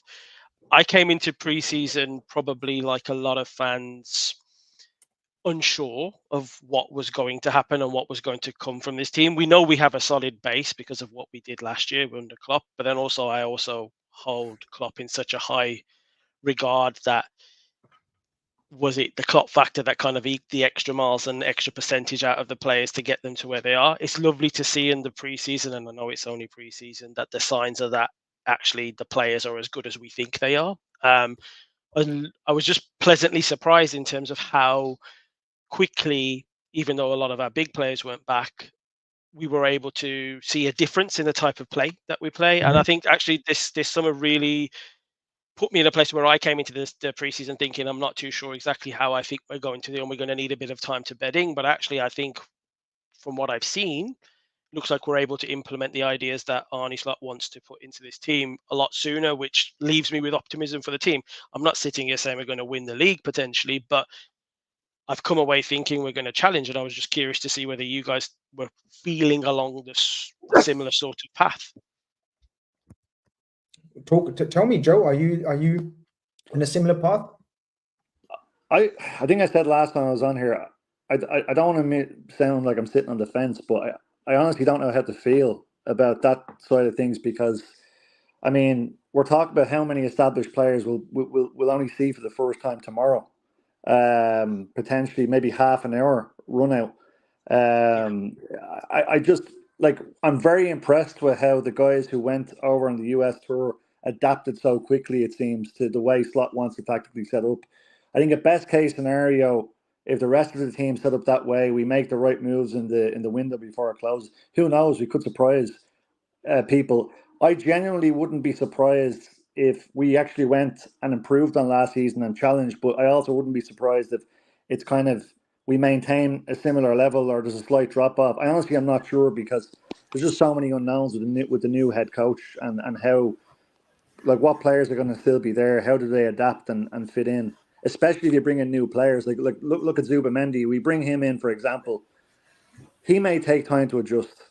He could go on to be a big hit, but he could still take time to adjust. Like, remember Fabinho when he came in, he couldn't really nail down the DM position for quite a while in that first season. I think it was the 18-19 season, you know. So it's, you know, it's hard to say. I don't mean to be deliberately on the fence. It's just the way I see it. No, I think it's a good place to be, man. No, I think it's a good place to be because we're in uncharted territory. Yeah. And with the new manager coming in, we're getting a full assessment of the squad, which I think it's not an indictment on Klopp, but I think at some point Klopp should have really assessed the squad to see what was really best to be here and to move on. And I felt like he was on the fence. Yeah. So now I think if we're all on the fence, I think that would be great because that's kind of the position he left us in. So now it's Slot's responsibility to get us off the fence, whether it's to support him or to not support him, to get behind the team he's going with, or, you know, to lash out against it. And that's why I feel like some of these talks are a bit premature because we don't really quite know yet. So to me, that's certain that this is what's wrong or this is what's right. We're on the fence right now, man, and that's why I said to a lot of the fans, I'm going to give it a couple games, let them settle, and then I'm also on the fence, by the way, to see where I land up because Grizz, I might be Slot out after in October, based on what I'm seeing. I'll get out. I think I think we're going to be fine. I think this team is going to do something this season. Honestly, you know that I love Liverpool. Here we go. Here we go. Positivity Olympics. There's Olympics taking place in Paris, but Daz has carnage today. Let's hear it, Daz. I'm always off cut, but like I watched them last week. I saw them against Manchester United. Manchester United is shit. They've always been shit. But this guy, we're a new team. We're a new team. Like, so we're always scared of playing against a promoted team away, first game of the season. We're a new team. We're ready to go. These players have got something to prove. We got a new system, even though he says we don't. We do have a new system, right? And if Zubimendi does come in, you have him, McAllister, Szoboszlai, or Elliott in that 10 role, Diaz or Gakpo on the left, Nunez or Jota, my boy, Jota. And then Salah doing Salah things. Boys, this team's awesome. And in defense, we're talking about like Virgil and Konsa or Kanate. I know we said Kanate maybe. Is he not right? We got Kwanzaa, and then the best player in the world, Trent Alexander-Arnold. And then we got Robbo. We haven't even seen Robbo yet this season. This preseason. We've got a great team with lots of backing with. And I know we've said Edwards is not Ineos, I'm sorry. FSG. He's director of that for them. So we've got Richard Hughes. So everything's looking positive for us this season. Let's go, Grizz. Before Aaron comes in, when you say you're expecting, what are you expecting? Like, what are you actually expecting from this team this season? What? Yeah. You're the one who made the I poll. think we can challenge. I really believe we can challenge. I really Challenge for the believe we can title, yeah? challenge for the Okay. title. Yes. Respond, guys. I'm not sure about the title. I think we'll be in and around it. I think we won't be too far away from what we were last year. I don't know what the points total will end up this year, because I suppose it depends on what standard Man City want to set, if it's an 80+ season or a 90+ season. But I think Daz made a great point. Like, I'm a huge fan of Trent. I think we all are, obviously. But is he nailed on to be right back this season? Because we haven't seen anything on that front either yet. And kind of interesting that if you're getting a Zubimendi, let's say that he does come through and all great, you've got some real great footballing technicians. And I think that comes on to my next point, which is we're an unknown entity to teams this year. We're going to play such a different way. We've almost got that a feel of, when a new team comes up and you're trying to suss them out, and then everyone says the second season is the one where people suss them out and have a plan for them. Same way I think that Tottenham will have that problem Tottenham will have that problem this season, because Ange came in and he was like a breath of fresh air, and they played some absolutely stunning football. Let's not forget also that Arne Slot was their first choice, not Ange. So there is a similarity in terms of the surprise element there. Or do we go down the road of what Tottenham did last year, and people started figuring it out throughout the season and started adapting their game plans to nullify what they are? So it's a really intriguing time. I just feel like this is not a dig at Tottenham, we have a better set of players. And if we're able to adapt to what Slot wants us to play, which looks like we are on the path of doing that, we're very early on that path, mind you, but on that path, it gives us almost a little bit of a free hit, because like I said previously, I like that shout of free hit. Yeah. I just, like, when I came into pre-season, I came with a nothing attitude, not a bad one, not a good one. Just wanted to see what happened. And again, I know it's only pre-season. I think the Arsenal one was where I came back in that first 45 minutes and thought, we can challenge here. Like, we're not, maybe challenge is the right word. We're competitive. That's actually the better word for us. We're going to be competitive this year. So I think my opinion, nailed on for top 4, but where in that top 4, I'm not 100% sure yet. That's where I see us. Joe? I mean, gun to the head, I think probably third again, unless if we overachieve and we, actually improve and kick on, who knows? I mean, if you're talking about getting into the second place conversation, well, then you're in the first place conversation with how tight it is at the moment up top. I think City, if they don't make any, significant incomings this window, I think they could be making a mistake with that. And also, obviously, on a less serious note, you've got the Charity Shield curse. Like, who's the last team that's won the Charity Shield and has won the league in the same season? It was City in the 2018-2019 season, but it's like, it's obviously, we're joking here about this, but I don't know what it is. Every season, someone wins the Charity Shield. The season, they don't seem to go on to win the league. Were you guys with the favourites for the league? Because I said, I think I make Arsenal. You say this every season, Grizz. No, I didn't. Nah, just this it's season. City, isn't it? It's City for the league, but we'll challenge. As far as expectation for like us, and you're right, Aaron, as far as that surprise element, the key factor to that surprise element is how well you get out the blocks, how well you finish the start, and how you finish September. Because I think by September, we should have had one little break for international, and I think would have had the fixture for a League Cup. That right there, as a new manager coming into a squad, you can't make any more changes with your squad. So if you don't have a good start, it's going to really be hard for you to get momentum in the squad that you're struggling to start with. Where if he starts really well, yeah, he can taper off, but maybe that momentum can carry him with that surprise element going forward. And that's why it's like sitting on the fence isn't a bad move, because we really need to see how he's setting up and how he's stringing these along. The Tottenham manager, he can get momentum, with whatever team he's built, because it's a team he's been working with. A new manager getting momentum in October, that's a tough ask, man. It'll be interesting. the thing. I'm gonna be honest. Slot has his work cut out for him. It's not like he came in mid-season and it's a completely free hit. This is a completely free hit from a brand new season where you came in July 1st, boots on ground. You're working, you're grafting. The club is giving you the respect by not just throwing random players in your face. He really has to hit the ground running, and that's why I'm kind of sitting on the fence, like with you, Joe Riley, as far as where I'm standing with him. But if by the end of September I can't come out of that telling you the style of play, the setup, the tactics, who's his trusted 11, I'm gonna have to really be questioning his motives, because what is he gonna do? If he brings me 2 cup competition, I'll allow it. So my expectation is probably top 4 and both cups. I think both cups is there for the taking.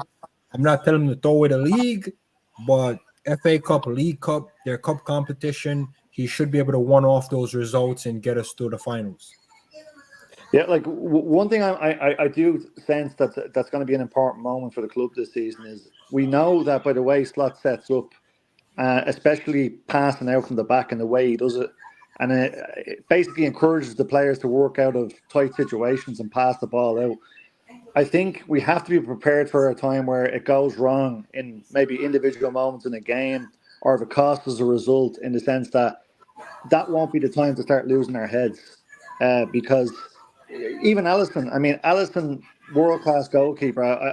I'd argue probably the best goalie in the world, but he can be passing from outside the back. You know, he's made mistakes before in high-pressure games. I think we're encouraged to do that. Sorry, go on, Joe. Yeah, no, I just think, yeah. I was going to say goalkeepers do. We saw Kelly do it against Arsenal the other day, didn't we? Like, so we think he's better than Alisson at kicking the ball out of his feet. But we saw that with the way we're going to play, we're going to have to squeaky bum time type thing with that. I just think we will, and Arne Slot will get these players to do this, to be able to play out from the back, to be able to be confident. And I think we'll get through. If we can get through the first 3 games, 9 points, that means beating Manchester United. I think we'll be all right for the rest of the season. Yeah, it'll give us the right platform to make adjustments in January. It'll give us the right attitude. It'll settle some nerves as well. The last thing the new manager wants, unfamiliar territory. He's not really won all the fans over. Quasi's asking a question if fans are really saying Slot out. Probably not. I think we're all giving him a free hit to see what he do. They'll probably say FSG out before they say Slot out. That's just the nature of the online Liverpool fans. But the way he starts the season, and I think it was Rashdi earlier in the call, his first team selection for that League Cup game will be very telling. And if it's Slot out, I'll be the first one to probably say. I'll give him a fair shake. Aaron, what do you reckon we're going to line up with on next week? As our starting 11, sorry, you broke up there for a second. Yeah. Ooh. I think Alisson will go straight back in. Verge, Kwanzaa, Robbo, depending on how many minutes he plays tomorrow.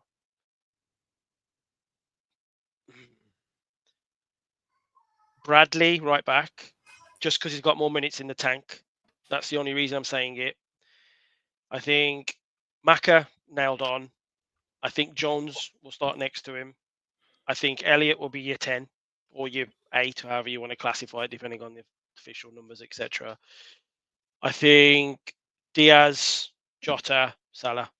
I think that will be your starting 11 next week. The only reason I say that is because I think Maka's got an engine on him and he's like a Rolls Royce, so he can play like that and he'll go back in.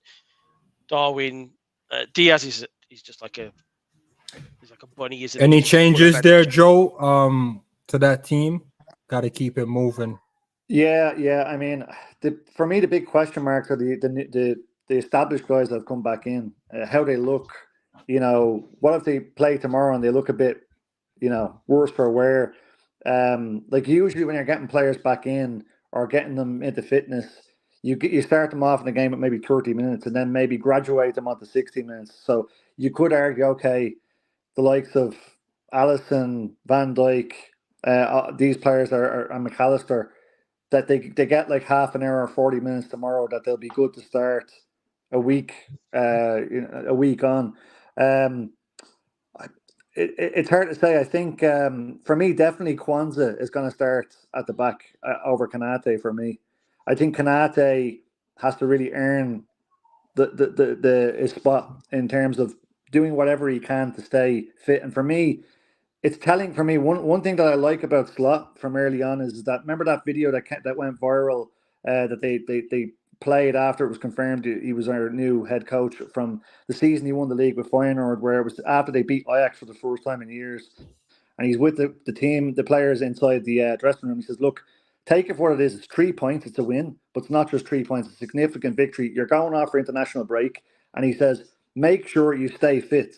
So to me, this is a head coach we're dealing with where he's not going to accept the excuse of, "I'm sorry, boss, I can't stay fit on a regular basis." I think Curtis Jones, like was mentioned in earlier, Jota, these guys, they and Kanate, they have a point to prove the season where whatever they have to do with the doctors, with their nutrition, whatever, they have to say, right, I cannot lose out my space, because I think Slot, if he notices that you're in, you're out, you're in, you're out, and you can't build rhythm like that, you'll get quickly left off on the sideline. So I think that's going to be a interesting point from the starting 11 we see at Ipswich coming up. I think Bradley definitely has a case.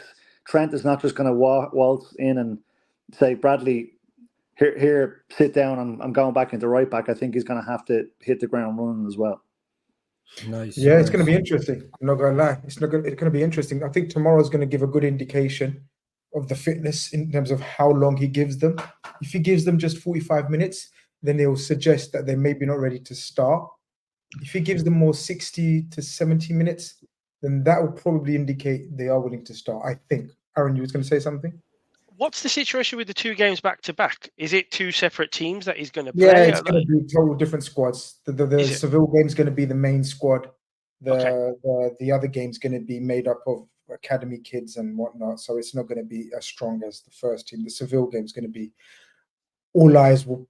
One of those ones where all eyes will be on the Seville game. But Joe, Aaron, thank you very much. Aaron, first time, hopefully not the last. And Joe, thank you. Obviously becoming a bit of a regular now. We appreciate you. Look after yourself, guys. And yeah, thanks for calling in. Take care, guys. Nice Have a one. good night, guys. All the Bye. Dazza's, I love Dazza's positivity, man. Balanced up with some. I have to, Grizz. I have to. Do you know what? We have our football team. We have to be positive. We can't control it, so why not be positive? Do you know what I mean? We have. I mean, you can sit on the fence though, Dazza. Catch your breath. No, mate. We have these naysayers on YouTube and in live that like, we haven't signed a player, we haven't done this, we haven't done that, we haven't done. Mate, it's just back in the day, right? Back in the day, I'm old now. Back in the day, we just used to watch the football. We didn't give a shit about what was going on in the background, what the owners were doing, what you know. We just watch the football. We love watching our football team, and that's all I'm looking forward to doing. You're right. You know what? I know what you mean, because it does complicate things. When people are telling you about the finances, the accounts, and the structure behind the structure, and the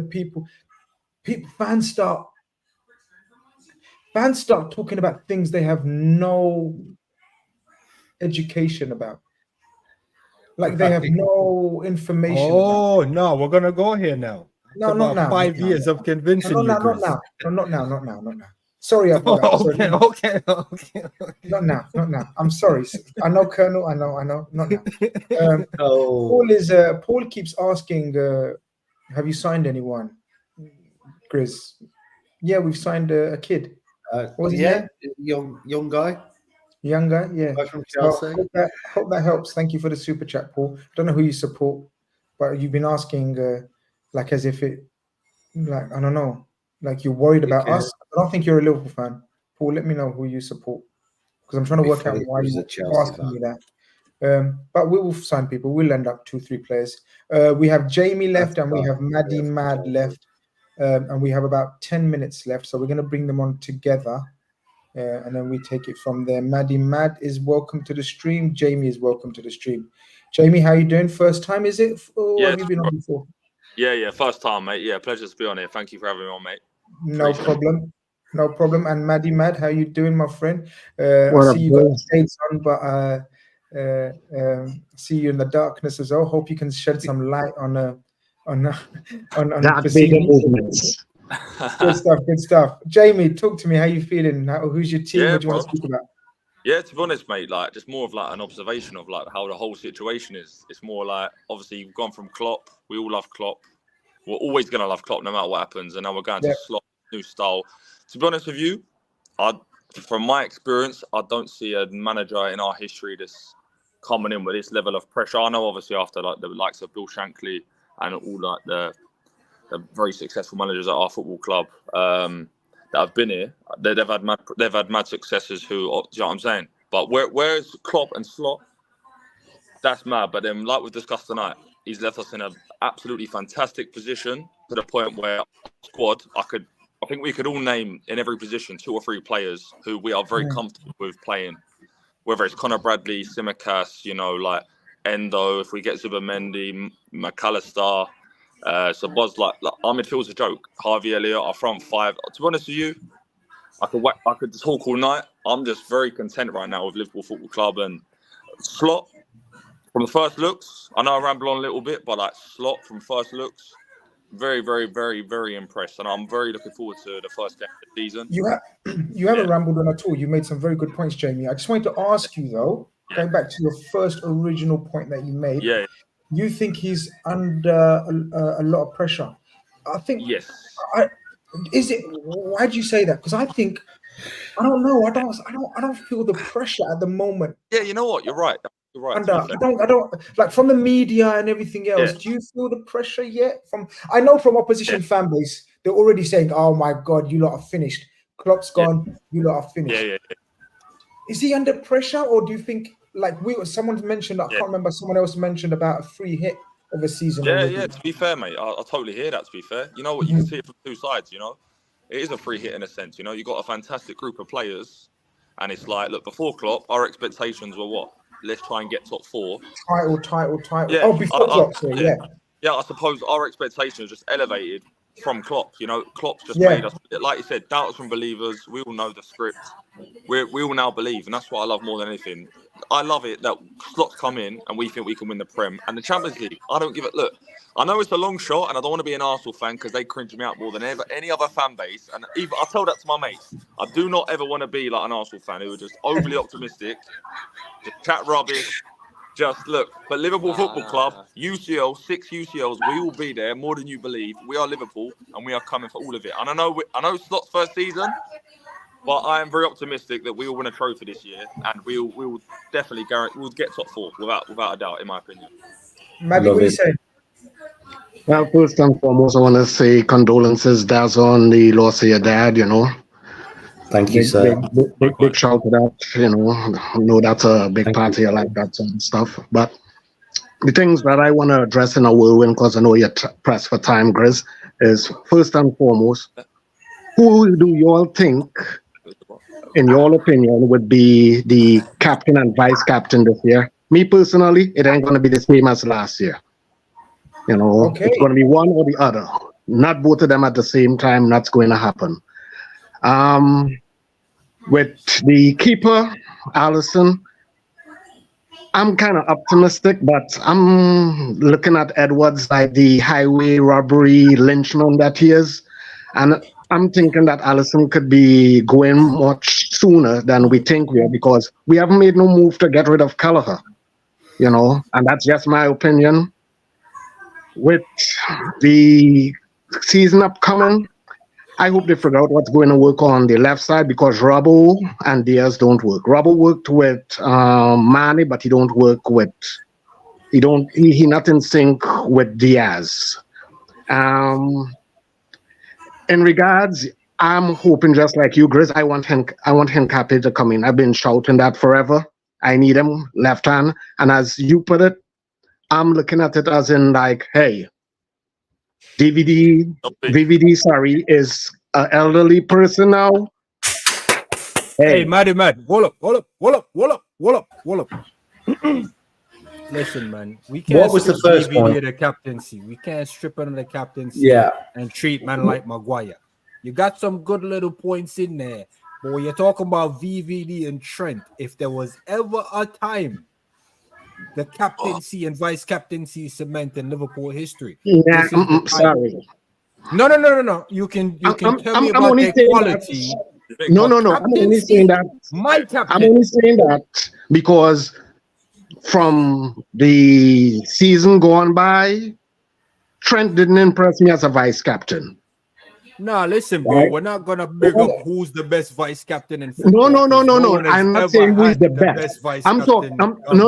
I'm not, Colonel. We're not talking about who is the best. I'm talking about from the way how he portrayed himself at times last year. We've never measured. No, vice I captain. completely disagree. Absolutely disagree. Listen, you all can disagree. This is my opinion. Right? All I'm saying is, I think every interview Trent did last season and everything that Trent smashed it. is Liverpool. Heart on his sleeve. And he, What I missed? Okay. Wait. Hold on a second. Calma. Man. Grizz, let me bring it to you humbly and with no agenda. Okay. Mad's first question is, he does not think we will keep the same captain or vice captain. Like one of them is going to shift. There's no way we're stripping VVD of captaincy like Maguire. There's no way we're making off Trent saying he ain't good enough as a vice captain because we've never measured vice captain anyway. So that question, I had to check it with aggression, but you can check it calm. I'm just saying, there's no way that vice captaincy and captaincy. Okay, well, let's ask him what he's basing that. Why he's basing that? He said Trent didn't impress. Not only that, as I have said before, Trent, in my opinion, he ain't gonna be at Liverpool much longer. Wow. Oh. Okay. Madrid come calling. When they come calling, the person usually goes. Okay. Are you talking like this now in this window or eventually? By next window, by next window, because I'm looking at it this way. If he does resign, it's only because to get value. You don't think he's signing the new deal? If he signs it, it's under the condition where Liverpool is going to make money from him going to Madrid, because Madrid so far has been pulling the wool over people's eye, where they are charming up people to go into their last year of their contract so they don't have to deal with agents and pay a club any money. Interesting. Right? So that's why you're saying that Trent shouldn't, because you think he's going to go next season, so he shouldn't be vice captain. Is that what you're saying? I just don't have that faith in him, me personally. You all may have a different opinion. Zubiri will tell you, for the longest while I've been saying, I personally think Trent is gone from the club. People want to hate it, so be it. But the truth is the truth. When Madrid usually come calling, that's your opinion. You're allowed to vent your opinion. Okay, Jamie. When Trent come calling, when Madrid come calling, players usually go. Then the other thing that I'm looking at, let's say we sign this Zubimendi, right? So we have Zubimendi and McAllister guaranteed in the midfield, right? Do we really think, how many of you all can say with 100% confidence Trent is going to fit into the midfield, since Bradley now has shown he can hold on the right back position? Jamie, I want to get your opinion on a couple of things, or if you want to speak on something else. Yeah, bro. From what Maddie's saying, and Maddie's lit the touch paper, I think, with a couple of points there.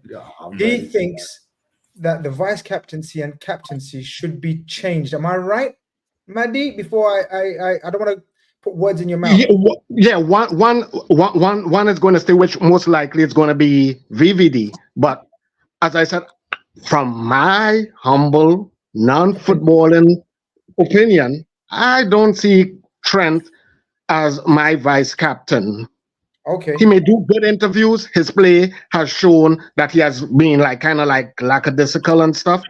That's not something I want in a vice captain. I'm sorry. Jamie. Yeah. So my take on it, I would say, look, Virgil van Dijk, I'm 26 years old. Like, he is the best centre-back I've ever seen play for my football club. And I think that will be the case for the rest of my lifetime. Yeah. I'm very, very happy for him to continue as captain. I know he's got a year left on his contract, and so do Trent and Salah, and that has a big say in in terms of the longevity and who takes what. But in an ideal scenario, all three re-sign, in my opinion. I know Salah's getting on a little bit, but mate, pre-season, I know it's only pre-season, but Grizz is lighting it up. He's looking sharp. I don't know if it's a new trim.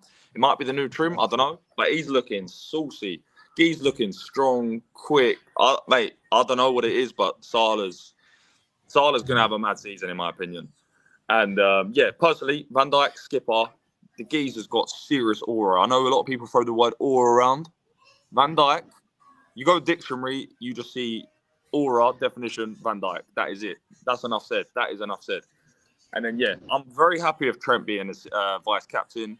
Would you make him the next captain after Virgil, Jamie? I would, bro, to be honest, yeah. That's really? that's what I'll be saying in my contract, in the next contract that he signs. You think he's got that? You think he's got that in him? You know what? He's got that. He's got that. Is him about him. That he's calm. Trent's cold. He'll bang a free kick in and go like this. Don't need the madness around it. He'll just bang a free kick, and bro, that's it. Cool. Say no more. Humble. Like, you don't need to be like. I know we're used to Henderson and Gerrard's like the guys that are like, yeah, look. There's nothing wrong with a captain having a bit of sauce about them, bit of swag about them. Let's just because he's not like an angry geezer 24/7. Yeah, the geezer's got stupid technical ability to the point that covers more than it. It's a bit like Gerrard. He weren't much of a talker, was he, Gerrard? He was more of a doer. Bit like I know Lampard was more of like a bit of a geezer in that, but Gerrard had the ability to do the talking, and I think Trent as a captain would be the same. He would let his ability to do the talking, his numbers. Free kicks, brother. Not at Liverpool. Trent. No. Real quick. Okay, before Maddie comes back, you make, Jamie. You see that point you make there, Jamie? That is the reason why I'm all for Trent being vice captain. Because you see when Trent actually becomes captain, you see if he has a guy like Milner or Carragher type of player behind him, that is how the captaincy swing, Maddie. So if you're trying to tell me strip VVD to promote Trent, I still wouldn't even want to do that. So I feel like the way the captaincy is right now, it's perfectly set up for the next ascendancy. I don't think you need to be ripping that up right now. I think you're going to cause way too much chaos and headache and imbalance in the squad. And I think So just the weird question, right? Because as I said, history repeats itself. Gerrard left and other Liverpool greats left. Why are you all so convinced that Trent ain't going to leave? Bro, right? Gerrard left at like what, 34? I think we're in a position where but Trent now is looking at Madrid with their super team. Yeah. So right? Maddie, you're scared anyway. that Trent's going to leave. Maddie, you're just scared that Trent's going to leave. And no, I'm not scared about Trent going to leave. No, he's not scared. See, the thing is, guys, I'm a football person. I do not. Sorry. From the sounds of it, Maddie would prefer it, I think, that if Trent leaves. Because Maddie's not happy with Trent's performances last season. And he's happy. Maddie, let me put, because we've run out, literally a few minutes left. Maddie, basically what you're saying, I think, and correct me if I'm wrong, you'd sell Trent. I would, because which part is he going to really fit in to Slot's team? Because do you really see Slot is going to really try to make Trent a midfielder? And as I said, we already don't have 9 midfielders, that sort of stuff, right? Mm-hmm. And as talented as he is, playing in the midfield is a different thing than playing out on an island by yourself. Fair enough. Yes. This super chat from Shane kind of addresses what we're talking about. He says, Trent would be another player at Madrid. Too many big personalities there. Trent is Liverpool and his legacy would be much better staying. Please stop saying Bradley is pushing Trent out. Trent is world class. I never said Trent was being pushed out by Bradley. I said Bradley came in and showed that he can do a job. There's a difference. I never said Trent out because Bradley's in. I said if Trent wants to play midfield, we have Bradley there already who shows that he can do a job. Who is Trent going to surpass in the midfield? And we have Sabazalai and all of these other guys we ain't Trent ain't as surpassing anyone in Real Madrid midfield either, bro. So the Real he's going to listen. No. Yes, this is the thing that y'all are confusing. If Trent goes to Madrid, he's going to go under Ancelotti, who is a guy who's got his stripes, his pips, and everything. Where Ancelotti tell you you're going to play and you're going to be successful there, that's where you're going to play. And the conversation. Why would Trent give up Liverpool for that? That makes no sense. Then your dead, man. Because he's looking at